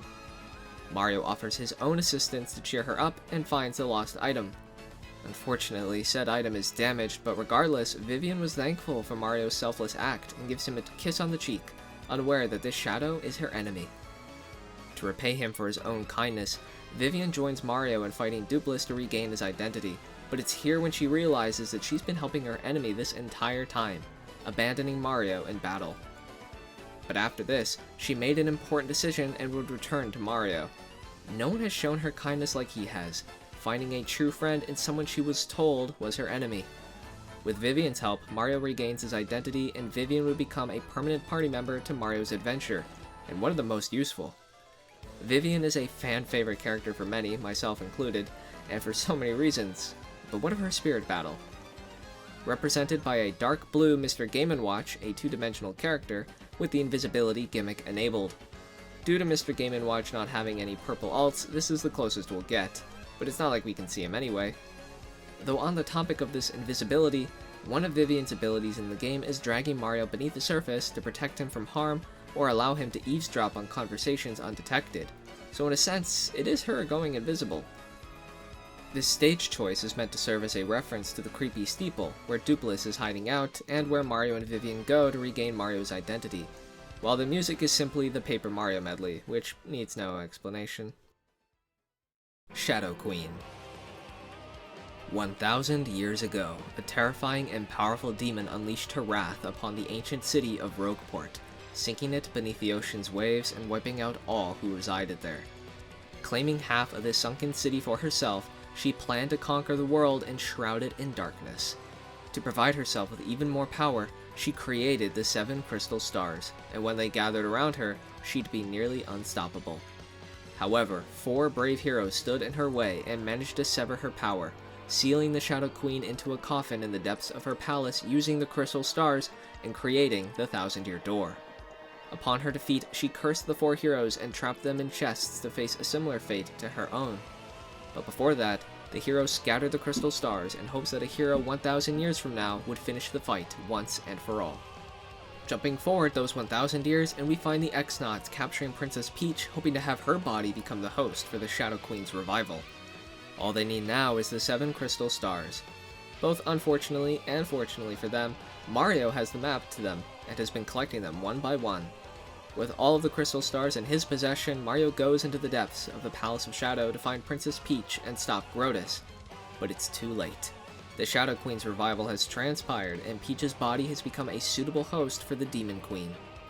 The world begins to envelop in darkness, and Mario is completely powerless to stop her. That was until the prayers and cheers from around the world echo through the crystal stars, the goodwill ringing through to Mario and his friends, providing them newfound strength and fracturing the Shadow Queen's power, giving her physical weakness and allowing for the heroes to triumph once more and complete the battle that began ages ago. Unfortunately, the Shadow Queen does not feature a spirit battle. Mr. L. Who is this mystifying masked villain? Well, this is Mr. L, not to be confused with the COD Zombies weapons reviewer of the same name. Mario encountered Mr. L in an area called the Woe Zone. The mysterious Mr. L was sent in to thwart Mario and prevent him from acquiring one of the 8 pure hearts, an object of great importance in the main plot of Super Paper Mario. Despite this mystery man's familiarity to Mario, he had to get past the Green Thunder. They would cross paths a couple of times in the main story, but who exactly is Mr. L?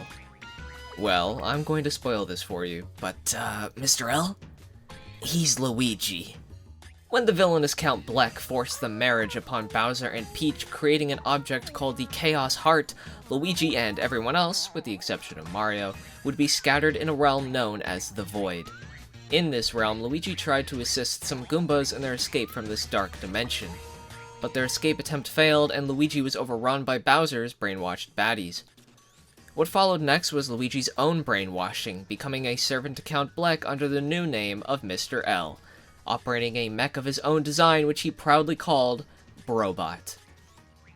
Luigi would surprisingly play an important role in the real villain's plans for the multiverse, but we'll get to that shortly. Let's dial it back and discuss Mr. L's spirit battle.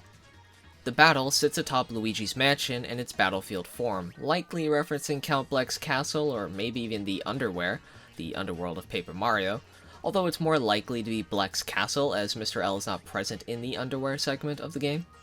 Covering the stage is a thick layer of fog referencing the World of Nothingness, a universe that was destroyed during the main story and where your second encounter with Mr. L transpired.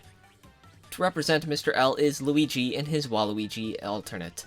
While the colors are nowhere near Mr. L's, the Waluigi choice was clearly because Waluigi is an antagonistic Luigi, just like Mr. L. Luigi obtaining his final smash frequently is perhaps a reference to a vacuum suction move that the robot L performs during the second fight with Mr. L. And finally, the theme is the grand finale from Mario and Luigi Bowser's Inside Story, referencing Mr. L's importance to the real main villain's plans and the boss fight itself. Dimentio. This is no mere jester. Dimentio is a servant of Count Bleck who wields tremendous power, being able to shift between realities, trap individuals in pocket dimensions, duplication, mind control, and invisibility, to mention some of his abilities. However, despite being a servant of Count Bleck's, Dimentio had plans of his own.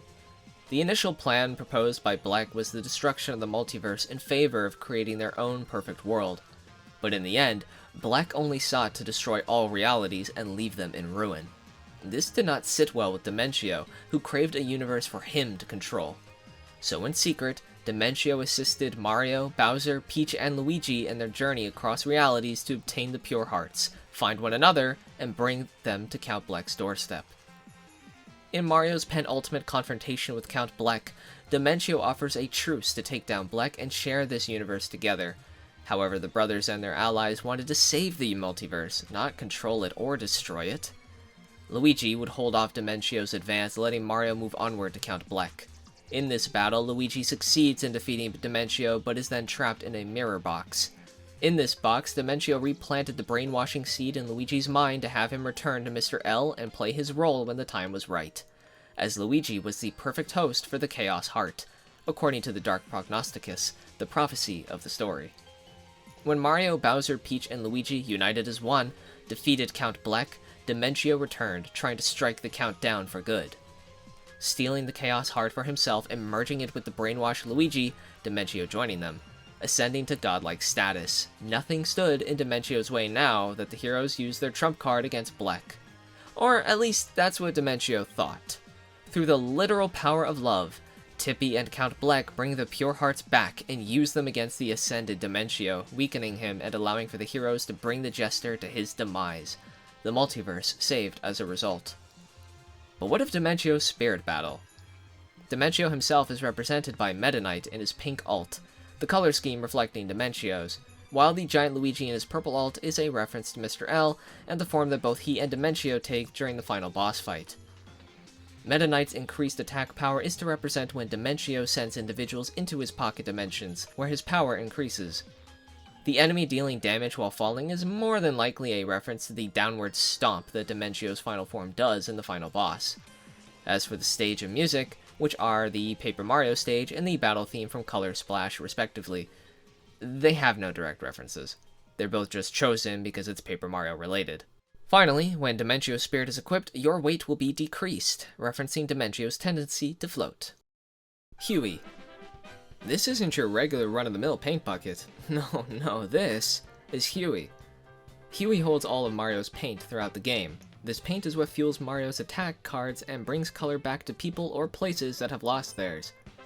Huey is basically what Curtsy was in Sticker Star, a companion that fits the gimmick of the game, and has a bit of sass and attitude, but overall well-intended. Huey's spirit battle is represented by 4 inklings of different colors, blue, yellow, green, and magenta, which references the whole paint gimmick of the game, the overall colorfulness of the game, and maybe even Huey's shifting emotions that are identified by the color on his face. The 4 inklings prefer to use their side special, which has them cover the stage in paint, referencing the paint mechanic of Color Splash, where, as I mentioned earlier, Mario can bring color back to things that have been drained of it. The stage itself, Moray Towers, has no direct reference and was only chosen because of the paint visible on the stage.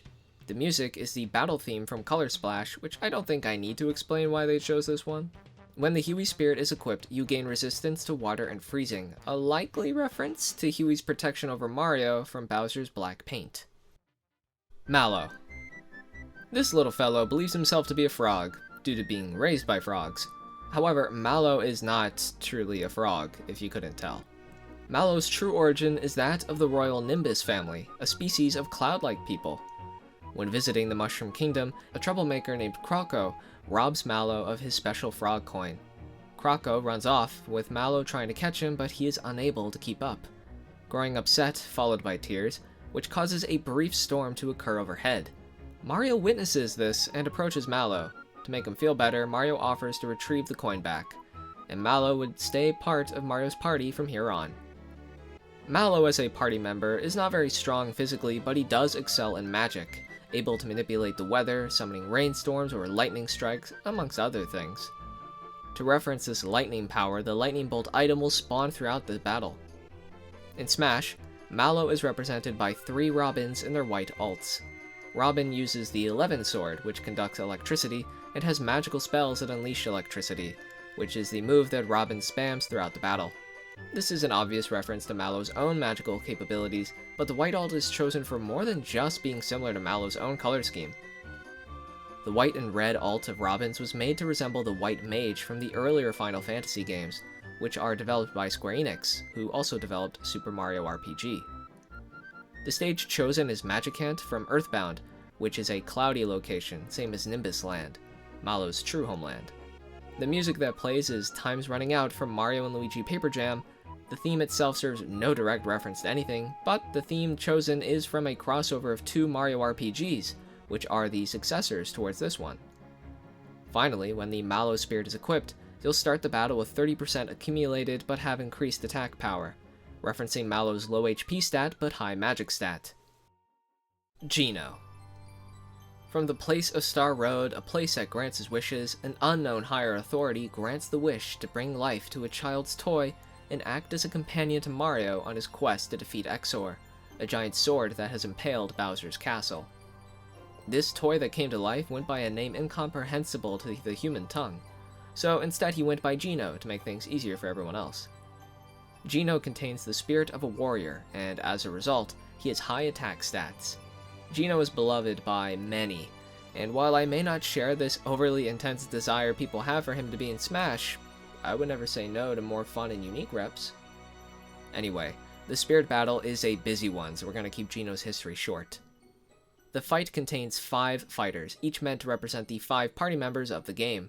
The easy ones being Mario, Peach, and Bowser, who are represented by themselves, with a white Kirby referencing Mallow, and then finally Sheik in their purple costume to represent Geno.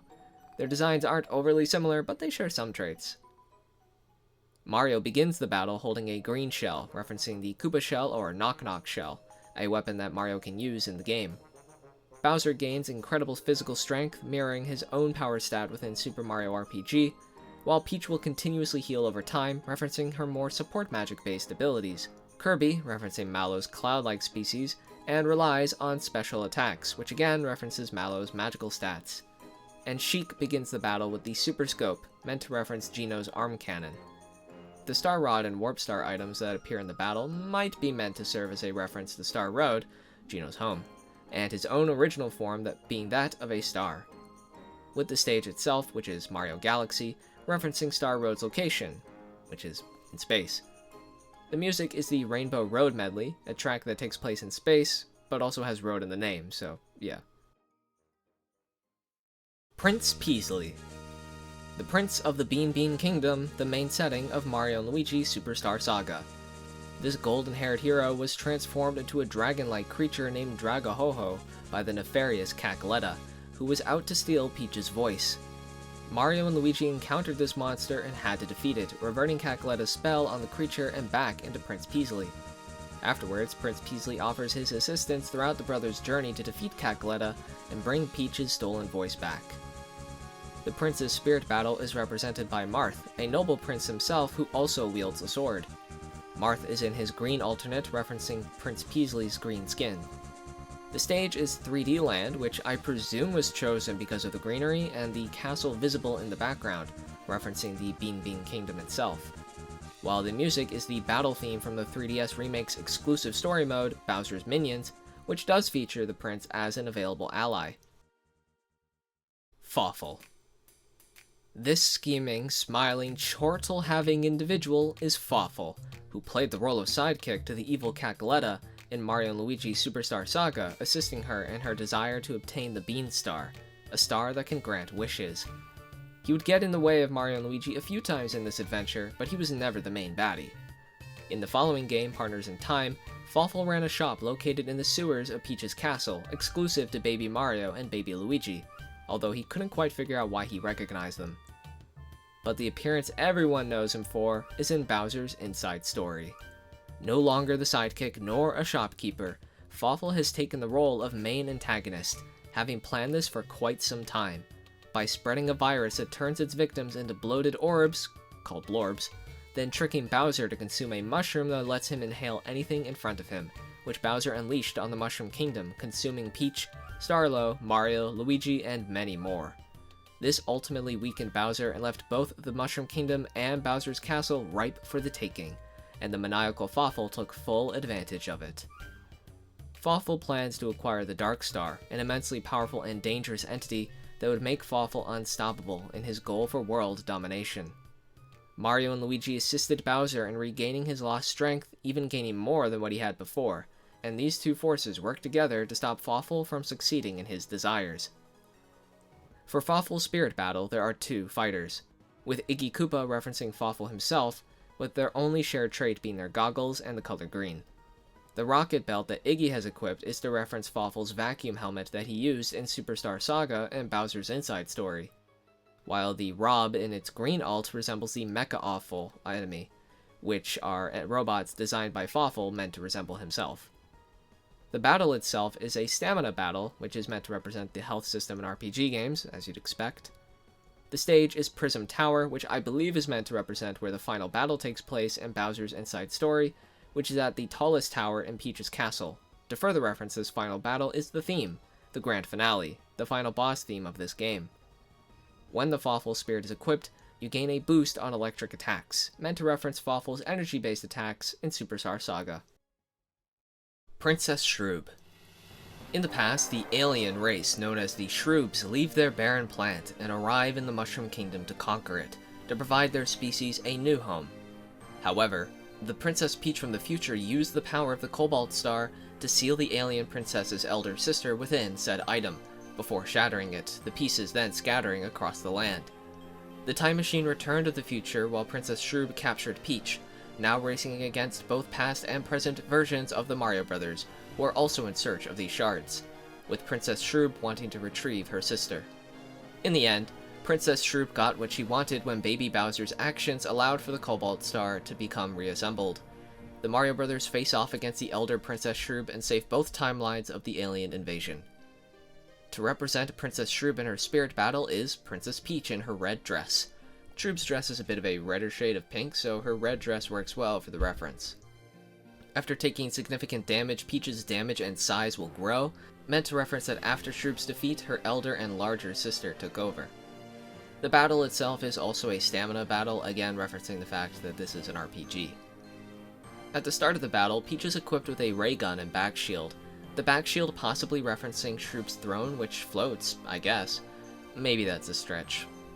While the ray gun is because the Shroob species' preferred weapon of choice is a ray gun. Although the princess's throne does shoot laser beams, so maybe the shield is meant to be a reference to her throne. Anyway, the stage is Peach's castle, which the Shroobs take over in the game's events, and the theme is the grand finale, as Princess Shroob is the final boss of the game. Starlo.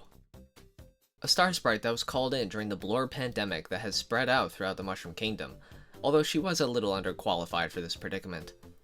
When Bowser was under the effects of the vacuum shroom, he inhaled several people residing in Peach's castle, including Starlo herself. She replaced Stuffwell's role from Partners in Time, acting as a tutorial for the Mario Brothers and for Bowser, who called her Chippy. She'd become a mainstay in the Mario and Luigi series, continuing her role and having so much to say to poor old Luigi. Representing Starlo is Pac-Man, both being yellow spherical characters. Starting the battle, Giant, before shrinking later on, is to reference Starlo's own size being shrunken down when inhaled by Bowser. Accompanied alongside her are Mario and Luigi in alts that have them in yellow, only meant to resemble Starlo's color scheme and nothing that the brothers wear throughout the series. To further reference Bowser's Inside Story is the stage choice, which is Brinstar in its battlefield theme. The scenery is meant to resemble Bowser's insides, and while Bowser has a lot of weird stuff in his body, if he has, that thing, then he seriously needs to get himself checked out. The music to play in the spirit battle is Tough Guy Alert, which plays during boss battles in Bowser's Inside Story. Brook Monsieur. a mustachioed living block who goes by the name of Brock Monsieur. This fellow first meets Bowser while stranded on an island, pleading to Bowser to drag the island back to the mainland. To thank him, Brock provides Bowser with the ability to use his inhale power in battle, and becomes Bowser's shopkeeper throughout his side of the game. He returned again in the following game, Mario and Luigi Dream Team, now providing help to the brothers, although he isn't overly fond of them due to their own tendency of hitting and smashing blocks. And you know what? That's fair. Like with Starlo, Brock Monsieur is represented by Pac-Man, which both of them are yellow characters and both wear gloves and boots, so I guess it checks out. In the battle, cube-shaped items such as the POW block and metal box will drop in, only referencing Brock's own physical appearance and his species. As for the fighter, Pac-Man's defense is high, he shields often, and his shield has extra durability. Furthermore, when the spirit is equipped, you gain extra defense.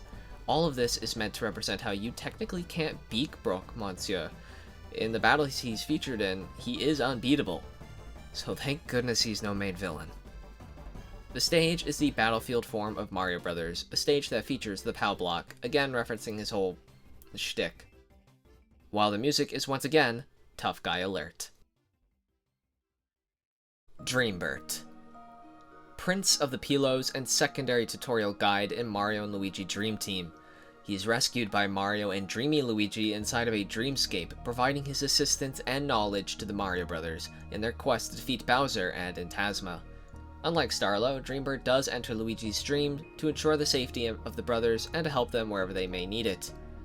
In Smash, Dreambert is represented by a pink Luigi, the color scheme being close enough to Dreambert's, with Luigi also being chosen due to his importance in the events of Mario and Luigi Dream Team, being the chosen individual to go count sheep and allow for Mario to enter Luigi's subconscious. The stage is Magicant, which in itself is a dreamlike place and resembles the cloudiness of the dream worlds in Dream Team, with the floor hazard being slumber, which puts you to sleep. I don't need to explain that. The music is Try Try Again, the battle theme of Mario and Luigi Dream Team. Phantasma. A long time ago, Phantasma was but an ordinary bat, but this bat fed off of nightmares produced off the land of Pilo, and he only continued to feed off of them, slowly transforming and gaining powers, becoming the Phantasma we see now. Phantasma's goals was to obtain the Dark Stone and seal away everyone's dreams forever, replacing them with nightmares, conquer the world, and prevent any wishes from coming true. In the game's events, Phantasma teams up with Bowser, planning to use and betray the Koopa King once his plans are accomplished. By the time of the final encounter, Phantasma was the one who was betrayed, Bowser having had the same thoughts the entire time, for once not being the joke to his villainous partner and obtaining insane power of his own. To represent this living nightmare is Robin in his blue alt, which is close enough to Phantasma's overly purple color scheme, although there are blues involved. Returning from the previous battle is the Slumber Floor Hazard. The stage is Peach's castle in its battlefield form, meant to reference Neo Bowser Castle, something Phantasma created using the Dreamstone, which is also a floating castle. The food that drops throughout the battle may mean to serve as a reference to the Phantasmunchies that Phantasma creates in his third boss fight, which he also uses to increase his strength, a gimmick that is featured in the Spirit Battle. The music is again the grand finale. If Phantasma's spirit is equipped, you'll spawn in with Death's Scythe, which might be meant to reference the fate of the Pilos, who were sealed away in the shattered Dark Stone. Papercraft Mario. In the events of Mario and Luigi Paper Jam, a large Papercraft Goomba is blocking the way of Mario, Luigi, and Paper Mario. Well, with the help of Toadette, she creates a Papercraft of her own, resembling Mario, although you can get other Papercrafts too. These Papercraft battles replace the giant battles in the previous two games. While Mario, Luigi, and Paper Mario stand atop the Papercraft, a group of Toads occupy the underneath, controlling its movements. It's an odd new addition, but it's not the worst. Your goal was to knock off enemy Papercrafts from their platform and to ultimately deplete their health, while also making sure the same didn't happen to you. Papercraft Mario does not feature a spirit battle. Sidestepper. An enemy that predates the iconic Goombas and Koopas, and no, they aren't just a crab, they're the Sidestepper. This crustacean descends from the top level after emerging from the two pipes. Mario and Luigi cannot defeat the sidestepper by jumping on them. No, if they wish to defeat them, they have to hit the platform directly beneath them to knock them over, to which they then go and kick the sidestepper, ultimately defeating it. When only one remains, the sidestepper changes its color to blue and gains an increase on its movement speed. Sidesteppers made very few reappearances since, although they did appear in Paper Mario the Origami King as an enemy and have appeared several times as obstacles in the Mario Kart series, with them getting their first playable appearance in Mario Kart World. For their Spirit Battle, the Sidestepper is represented by 8 red Mr. Game & Watches and then 4 blue Mr. Game & Watches. The 8 red ones representing the Sidestepper in its default appearance, and the blue ones representing the speedier variants. In fact, when the blue Game & Watches spawn in, they gain increased speed, just as the blue Sidesteppers do in their original appearance. Further referencing their original appearance is the ramming into you ability seen in their battle. As I had mentioned earlier, Mario and Luigi could not deal damage to Sidesteppers by normal means, so this ramming ability is meant to reference that. The stage and music are both from Mario Bros. Freezy. For the longest time, I thought this item in Smash was from the Ice Climber game, but in reality, this is an obstacle seen in the original Mario Bros. Their gimmick had them freeze the platform they were on once they reached the center of said platform, making said platform slippery. Thankfully, hitting the platform beneath them would destroy them if you're fast enough. You won't have to worry about them then. They'd make sparse appearances since then, with perhaps the most notable, to me personally, being their appearance in Mario Kart Double Dash, although they also appear as an obstacle in Mario Pinball Land. In Smash, the Freezy is represented by the Ice Climbers, of course, specifically in their white alt, meant to resemble the Freezy's own color scheme. When the battle begins, the Ice Climbers spawn in with the Freezy item, again, because, of course. The stage and music are once again both from Mario Bros. Eggplant Man. These weird guys are the Eggplant Men, an enemy found in the Wrecking Crew series who seem to just run around and cause mischief and can pose a threat to Mario or Luigi.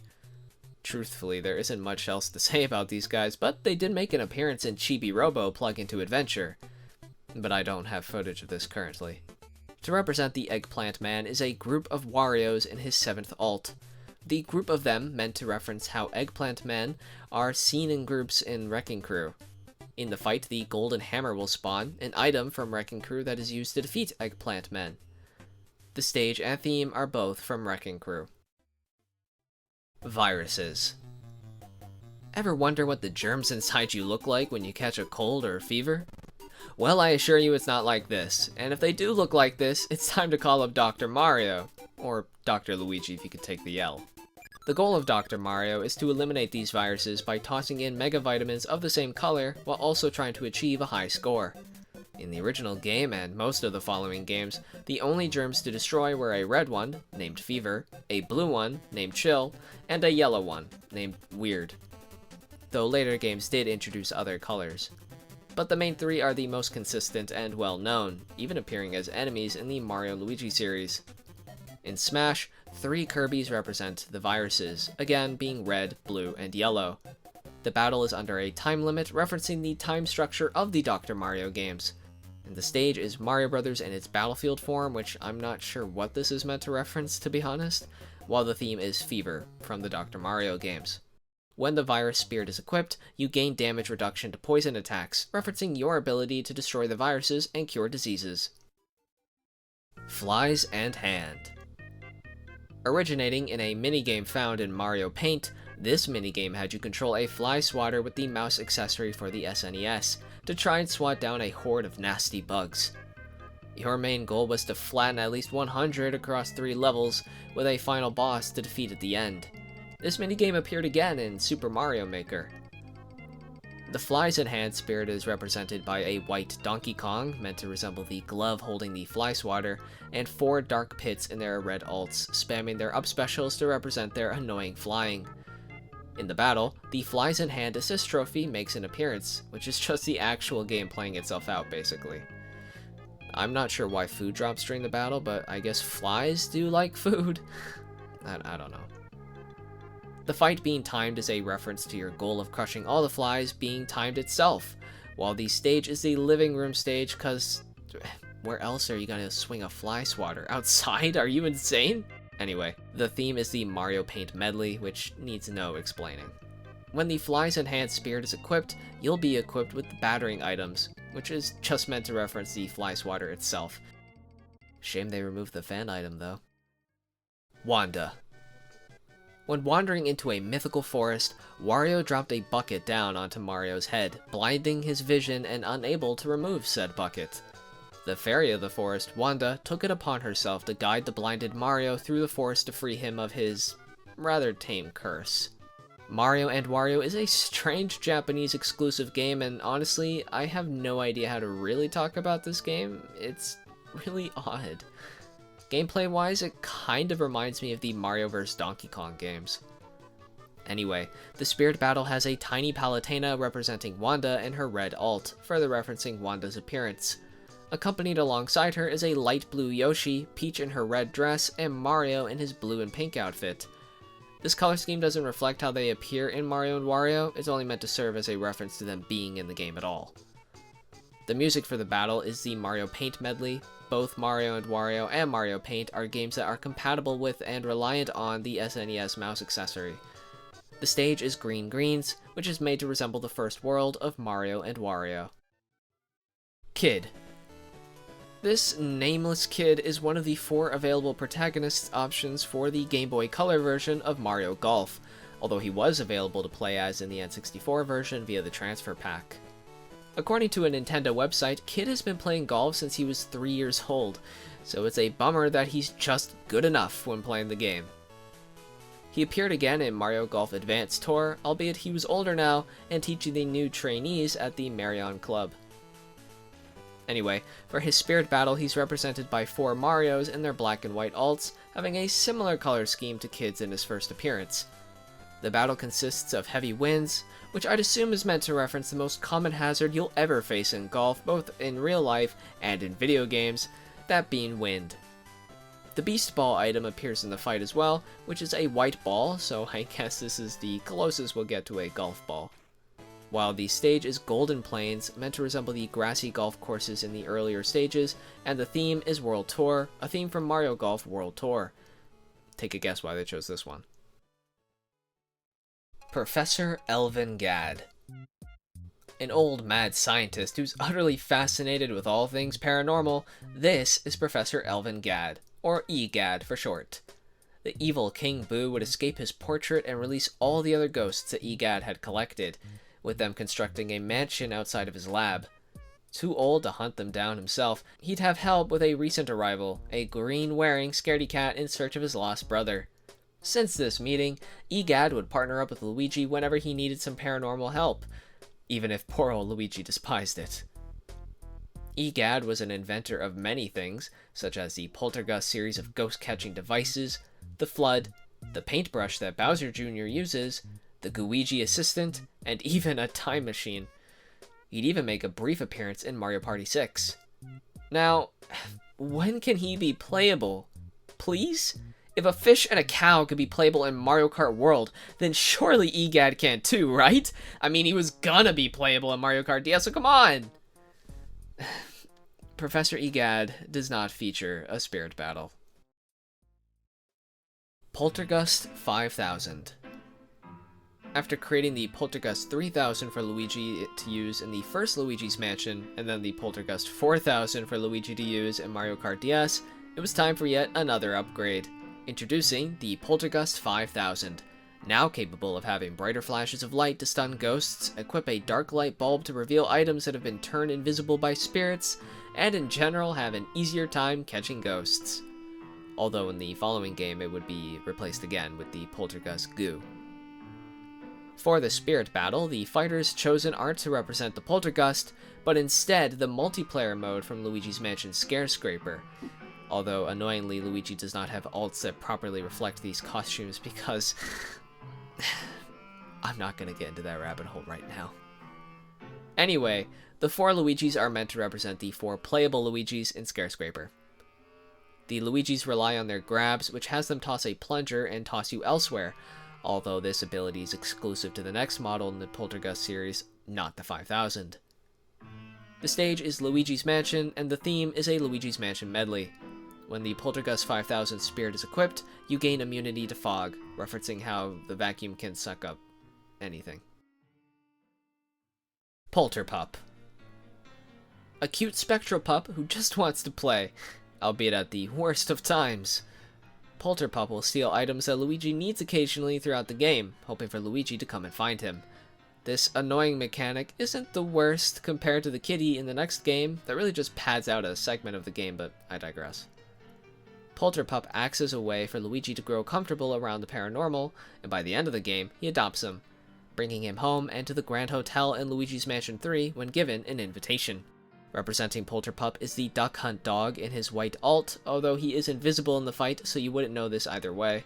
The white color matching Polterpup and the invisibility referencing the game Luigi must play define the ghostly dog, uncovering his whereabouts using the dark light. The stage is once again Luigi's Mansion, although Polterpup did not appear in this mansion specifically.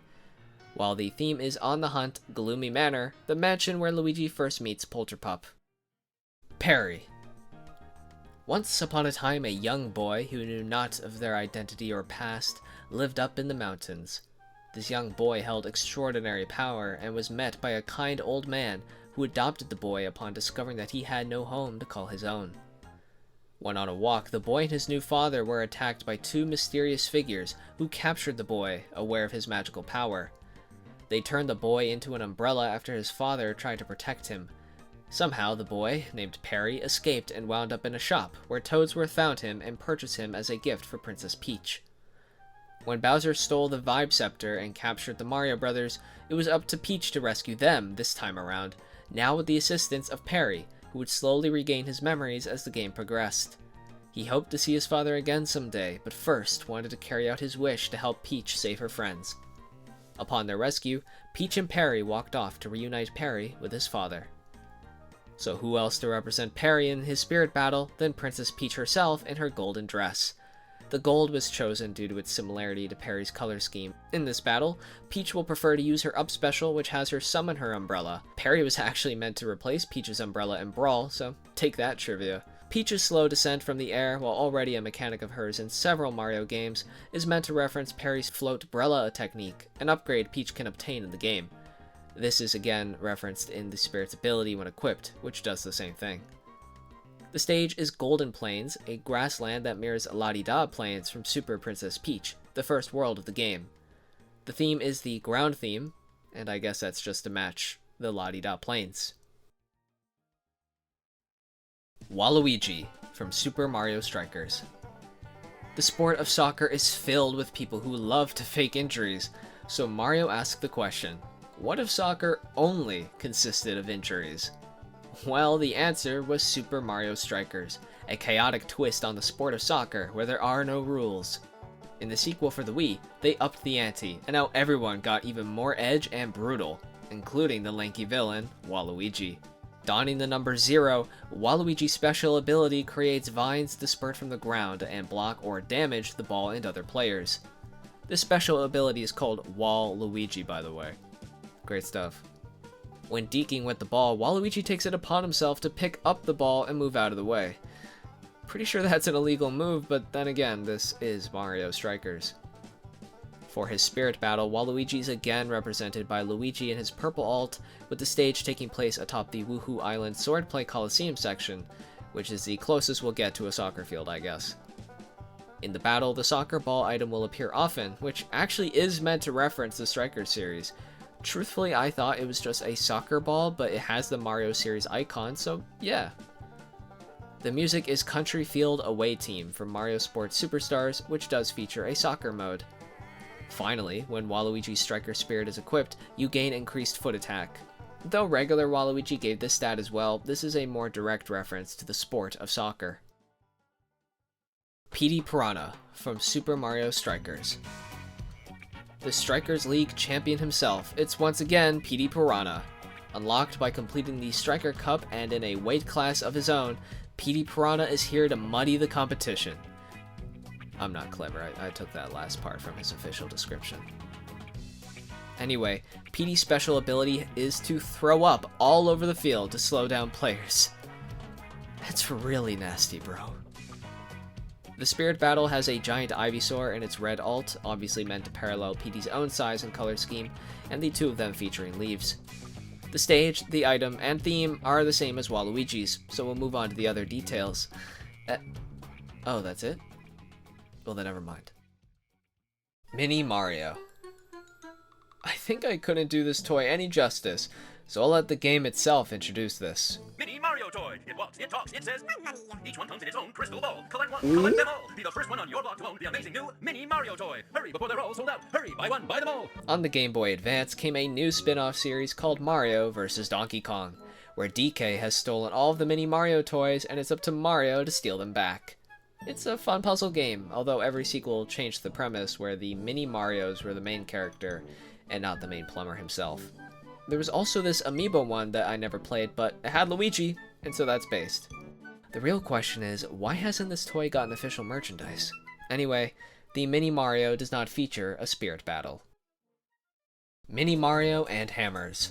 While in the original Donkey Kong there was a hammer power-up that Mario could use to destroy barrels, the Mini Marios had no such thing, until the sequel to Mario vs. Donkey Kong, where they got a hammer to call their own. Dual-wielding them and swinging their arms wildly, sharing the same purpose as the hammer that Mario used a very long time ago.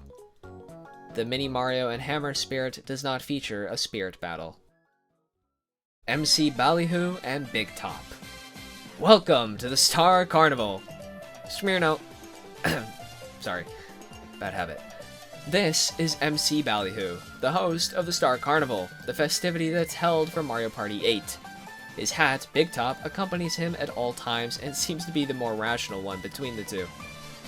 Those who won the Star Carnival would get a life's worth of candy for themselves, and while that sounds nice, I don't think anyone's stomachs or teeth would appreciate it for long. Sadly, this silly guy nor the Star Carnival has ever appeared again, but he's definitely the most memorable Mario Party host, I'd say to this day.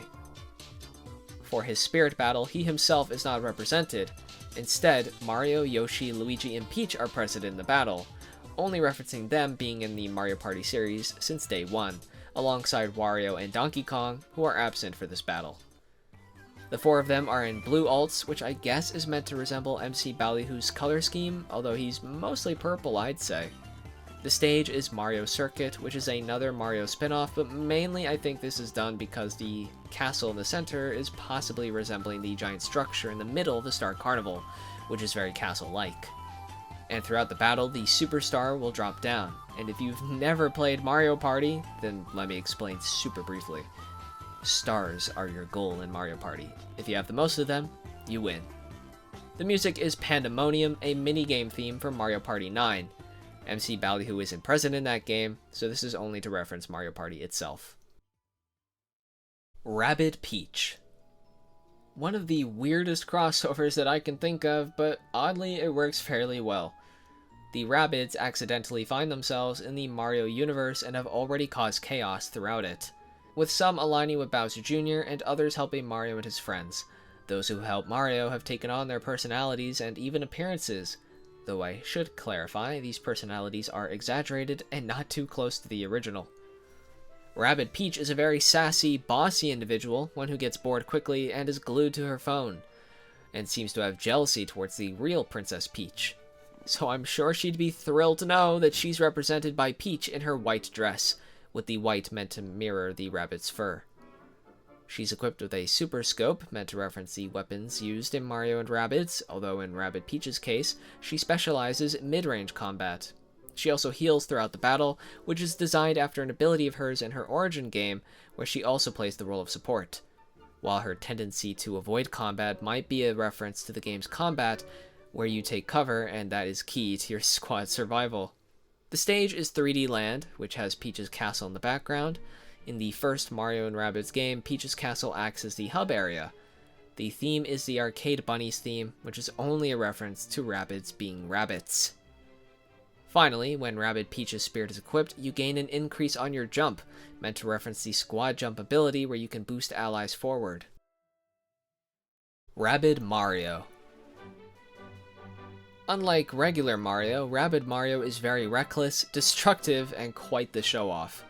always trying to one-up the others, especially Mario, experiencing a definite case of imposter syndrome. Rabbid Mario specializes in short-range combat, and to reference this, ray guns will appear in the battle. Every other reference, which is the music, the stage, the spirit ability, and the music, are all the exact same as before. Although the only obvious difference is who represents Rabbid Mario, and of course, that's Mario, but in his red, white, and blue alternate, which actually does work, as all three of these colors are present in Rabbid Mario's design. I wish I had more to say. Rabbid Kong. A massive, mutated rabbid that resembles Donkey Kong. He was created by Bowser Jr. and Spawny, albeit against his will. Rabbid Kong appears as the end boss of the first area of the game. To damage him, your squad needs to lower a pressure plate which will have a banana lowered down and distract Rabbid Kong, making him go bananas. This leaves him open for attacks.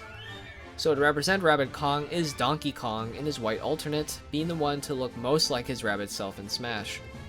Equipped with rabbit ears and is giant in size, he also gains an increase in his physical strength, all meant to mirror the boss fight itself. Outside of that, the music and stage serve the same reference. However, if Rabbid Kong Spirit's equipped, you gain a weight increase, which is because, well, I mean, look at him. He's huge. Mario from Mario Tennis Aces.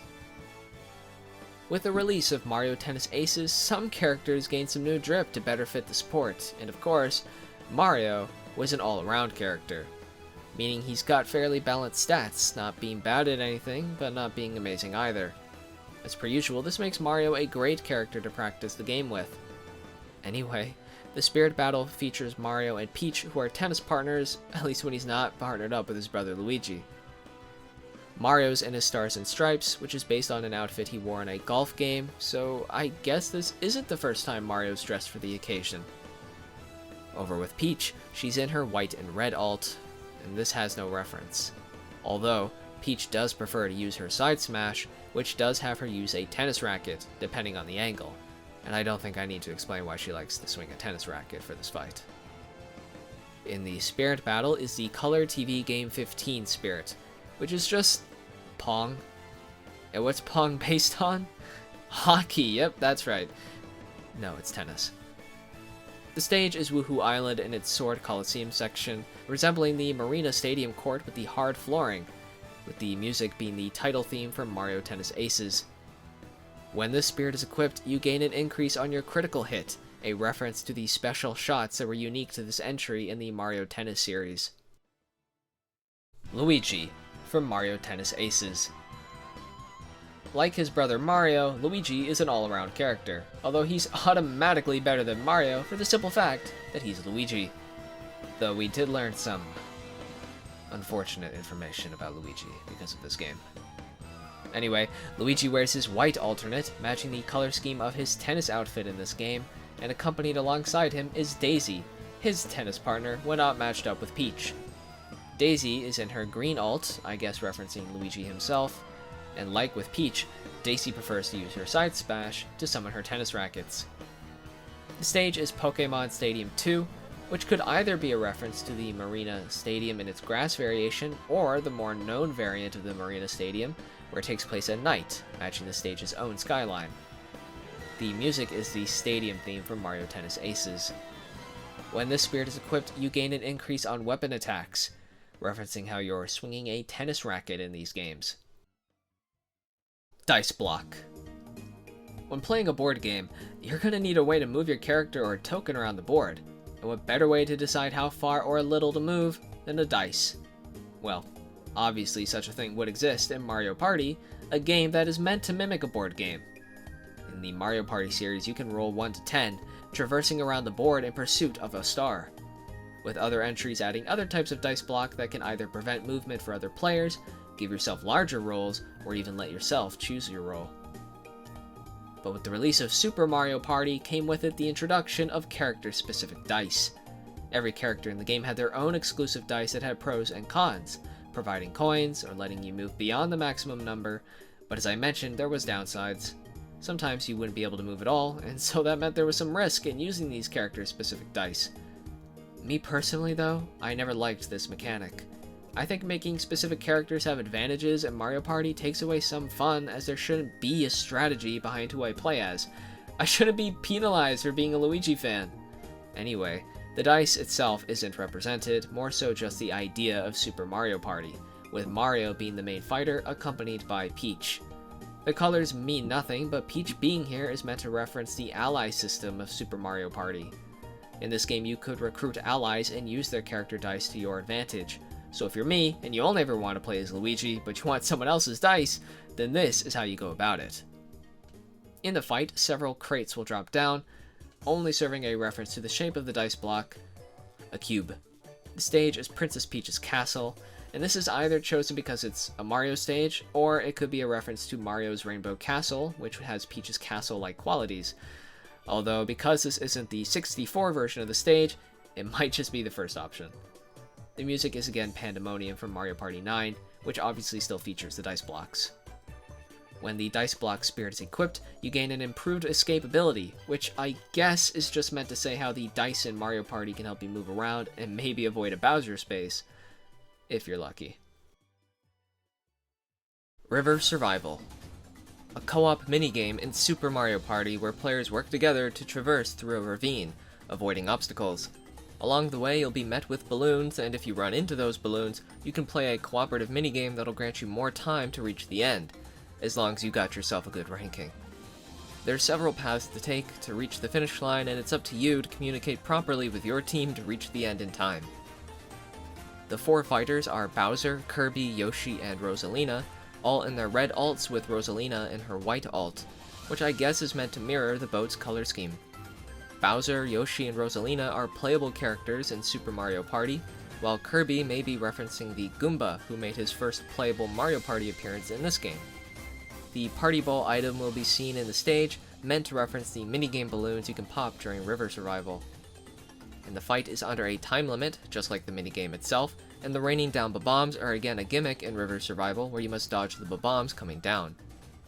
The stage is Congo Falls in its final destination form, which makes it a raft, therefore referencing the raft used in the minigame, and the music is Slide, fitting even if it's not the theme used in the game.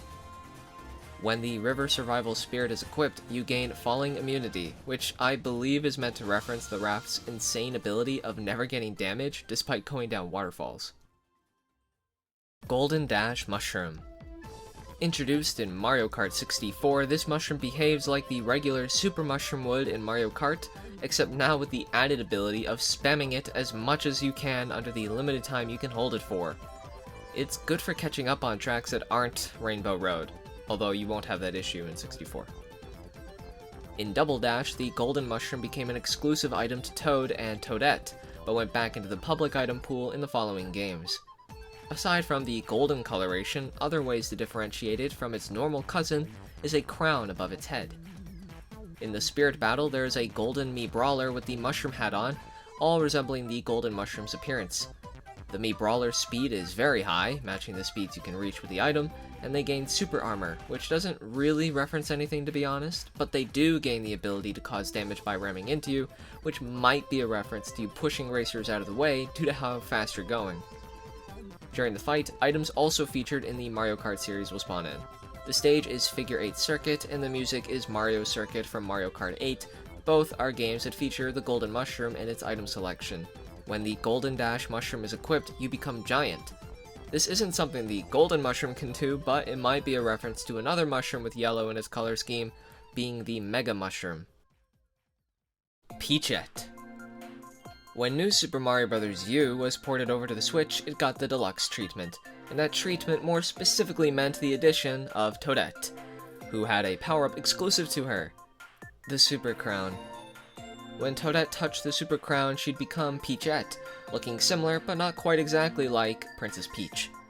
I'm not sure what the lore implication behind this is, but the takeaway the internet had was a whole lot different, and probably not something Nintendo expected.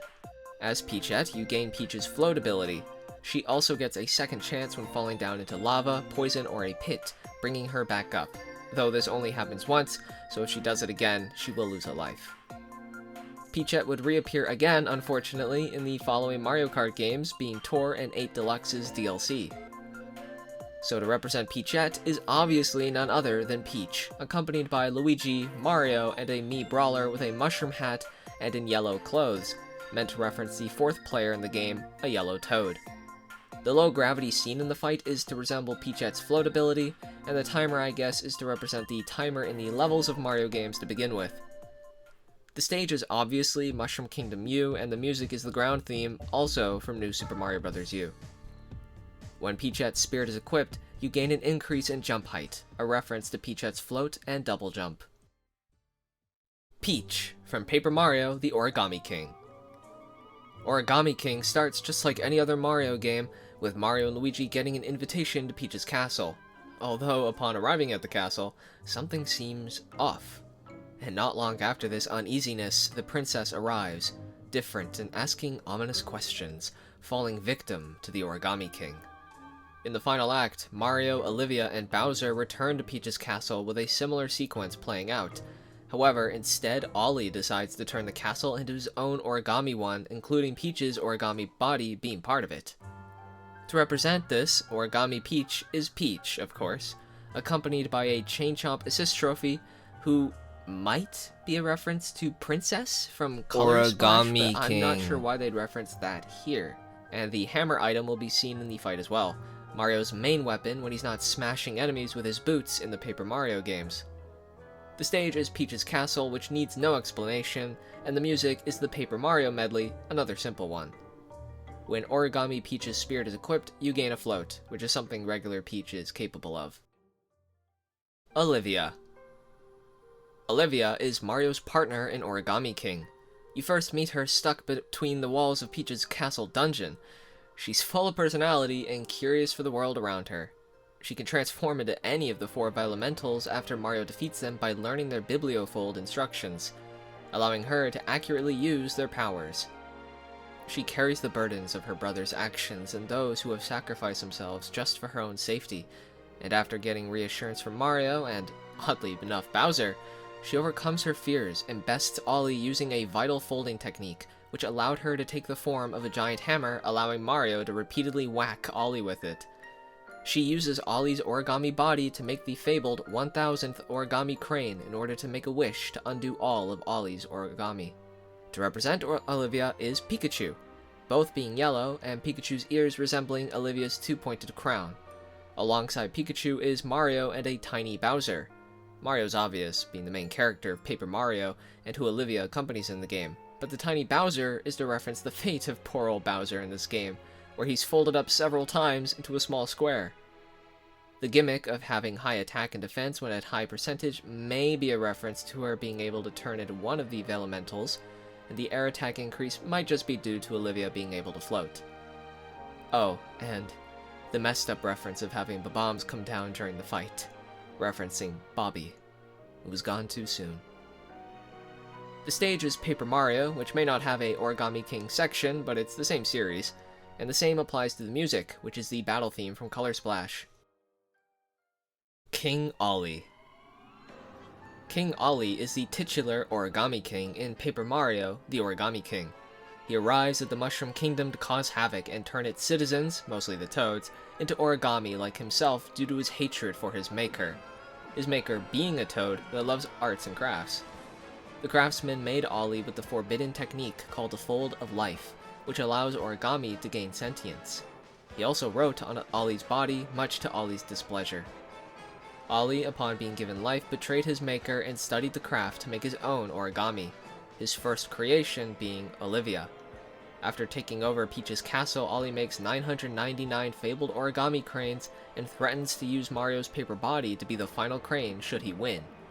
His wish was to make everyone in the universe origami so that they could obey his rule.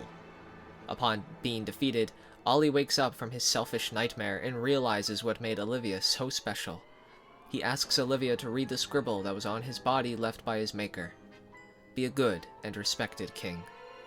Ollie reflects his own actions and feels like he's betrayed his maker's wishes simply due to being unable to read it.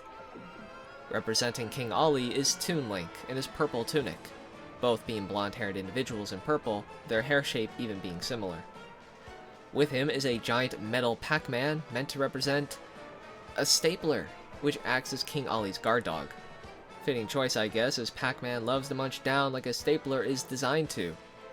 The stage is again Peach's castle, which King Ollie takes over in Origami King, and the music is Attack and Run, the battle theme during the Papercraft battles in Mario & Luigi Paper Jam, the closest thing we saw to origami until this game.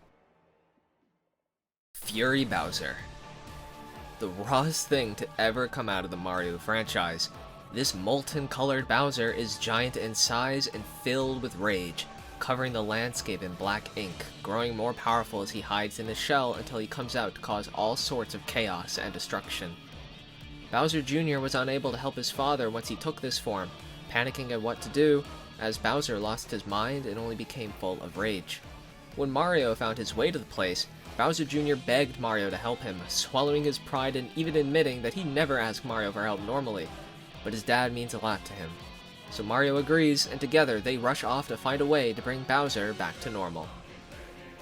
Representing Fury Bowser is a giant metal Bowser in his gray alt, all meant to resemble Fury Bowser, as Bowser has no color to match this form.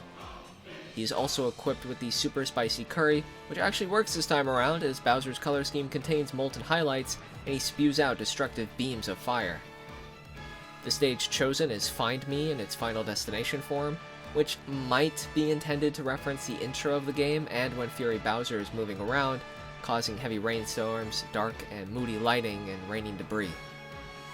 Bowser also gains his final smash quickly, which turns him into Giga Bowser, similar enough to his Fury form, just a lot uglier. The music is King Bowser from Super Mario Bros. 3, a final boss theme of Bowser's, and this remix is fitting enough without the actual source music. When Fury Bowser's spirit is equipped, you gain increased fire damage, referencing Fury Bowser's Godzilla-like fire blasts. Giga Cat Mario. To stand a chance against Bowser's new form, Mario needed to get on the same level, and so by finding enough cat shines around the place, a Giga Bell will be awakened. Once Mario interacts with the Giga Bell, he becomes Giga Cat Mario, a Super Saiyan-looking form where Mario can throw hands with Bowser. His moveset is the exact same, however, as when he has the regular cat suit, but now he's just gigantic.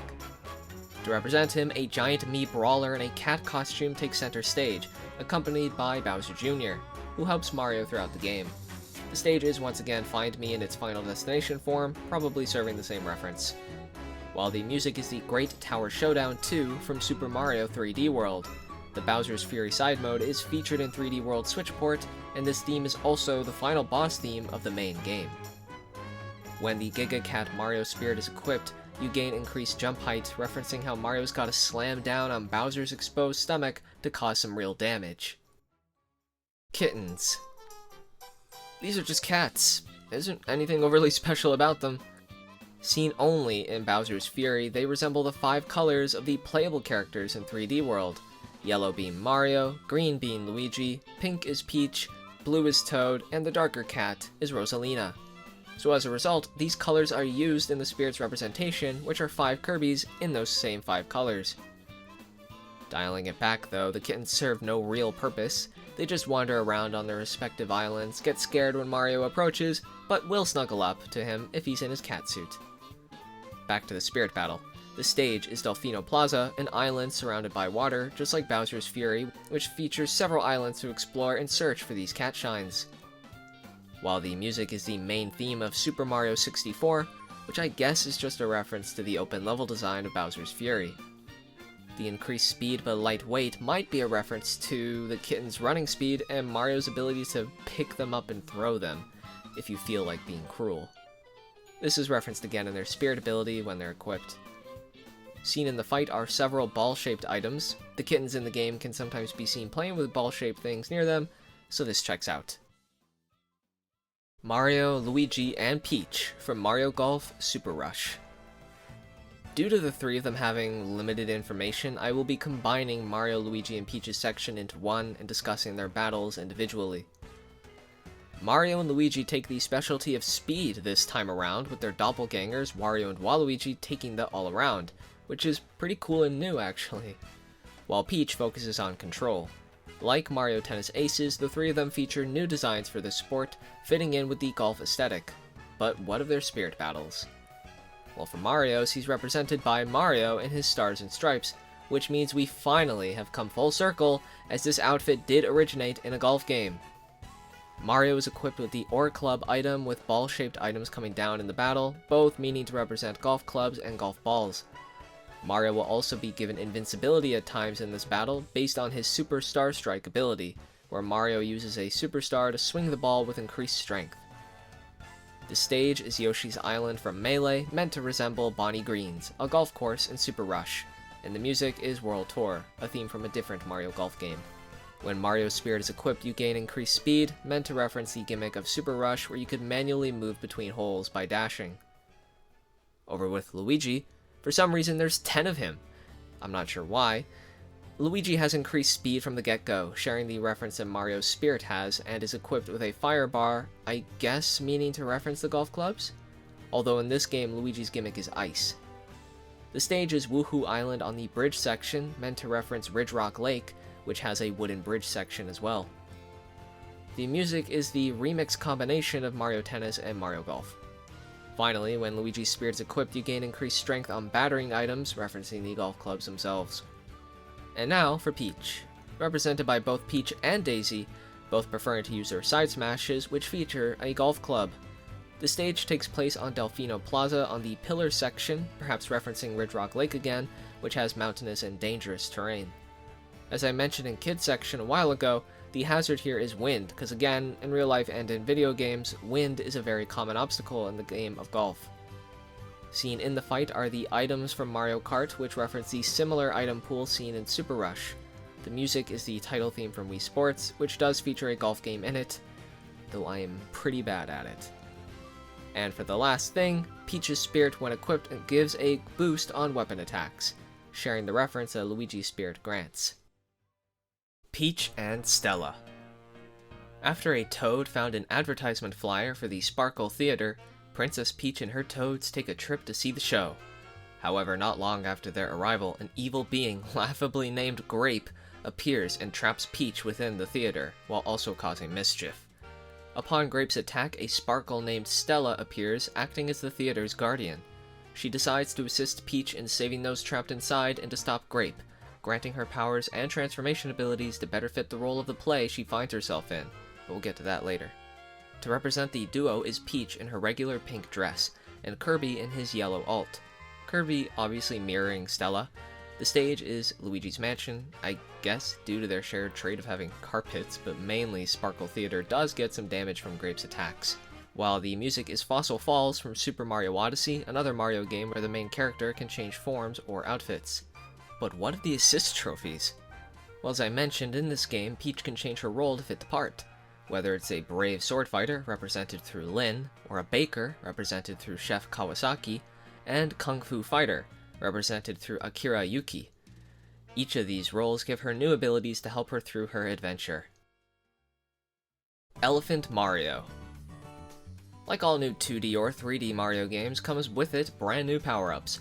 And in Super Mario Bros. Wonder, it was no exception, the most notable being the Elephant Fruit. When obtained, it turned Mario and his friends into elephants.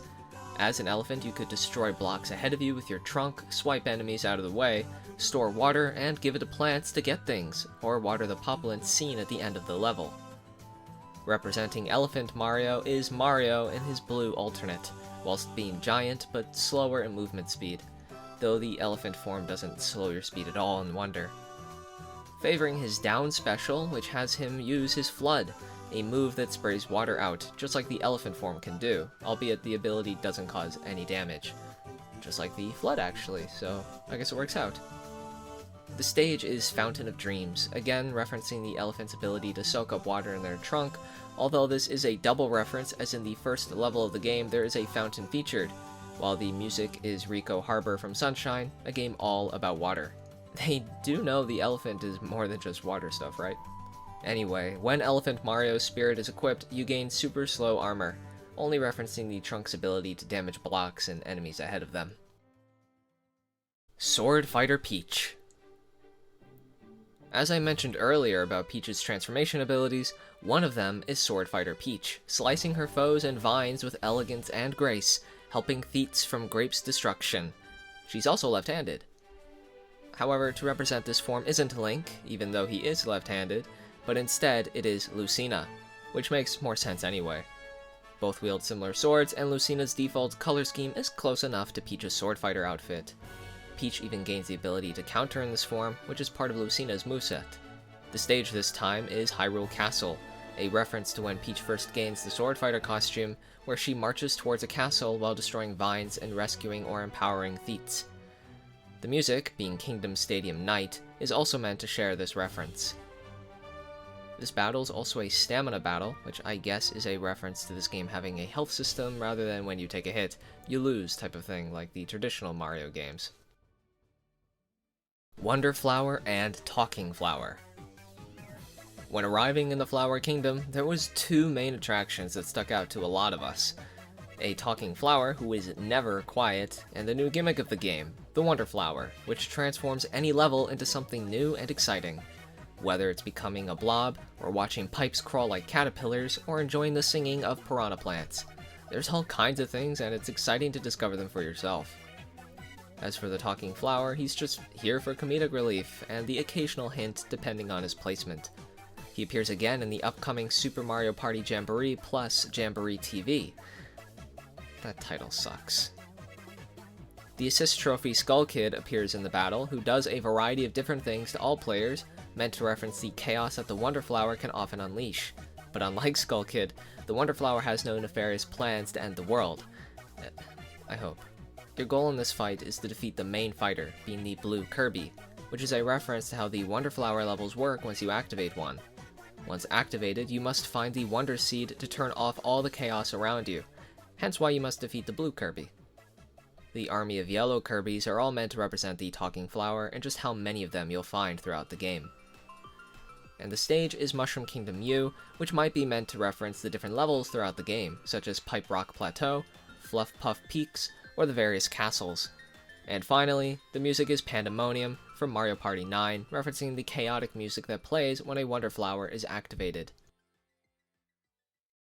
And that is every spirit of the Super Mario series, with the exception of the fighters, which I'll discuss at the very end of this whole series. Thank you so much for watching. This took so much time and effort and research to make. I hope you enjoyed it, and if you did watch all the way to the very end, then leave a comment saying, I don't know, wahoo, I guess? Anyway, if you did enjoy, then be sure to subscribe. I'm not one to usually ask, but this did take a lot of effort, and I'm mainly a COD Zombies lore channel, and I'll never stop doing that, but I will be incorporating other lore videos from other series, and doing more videos like this one too, so if you liked, then stick around. Okay, that's it from me now. Bye bye.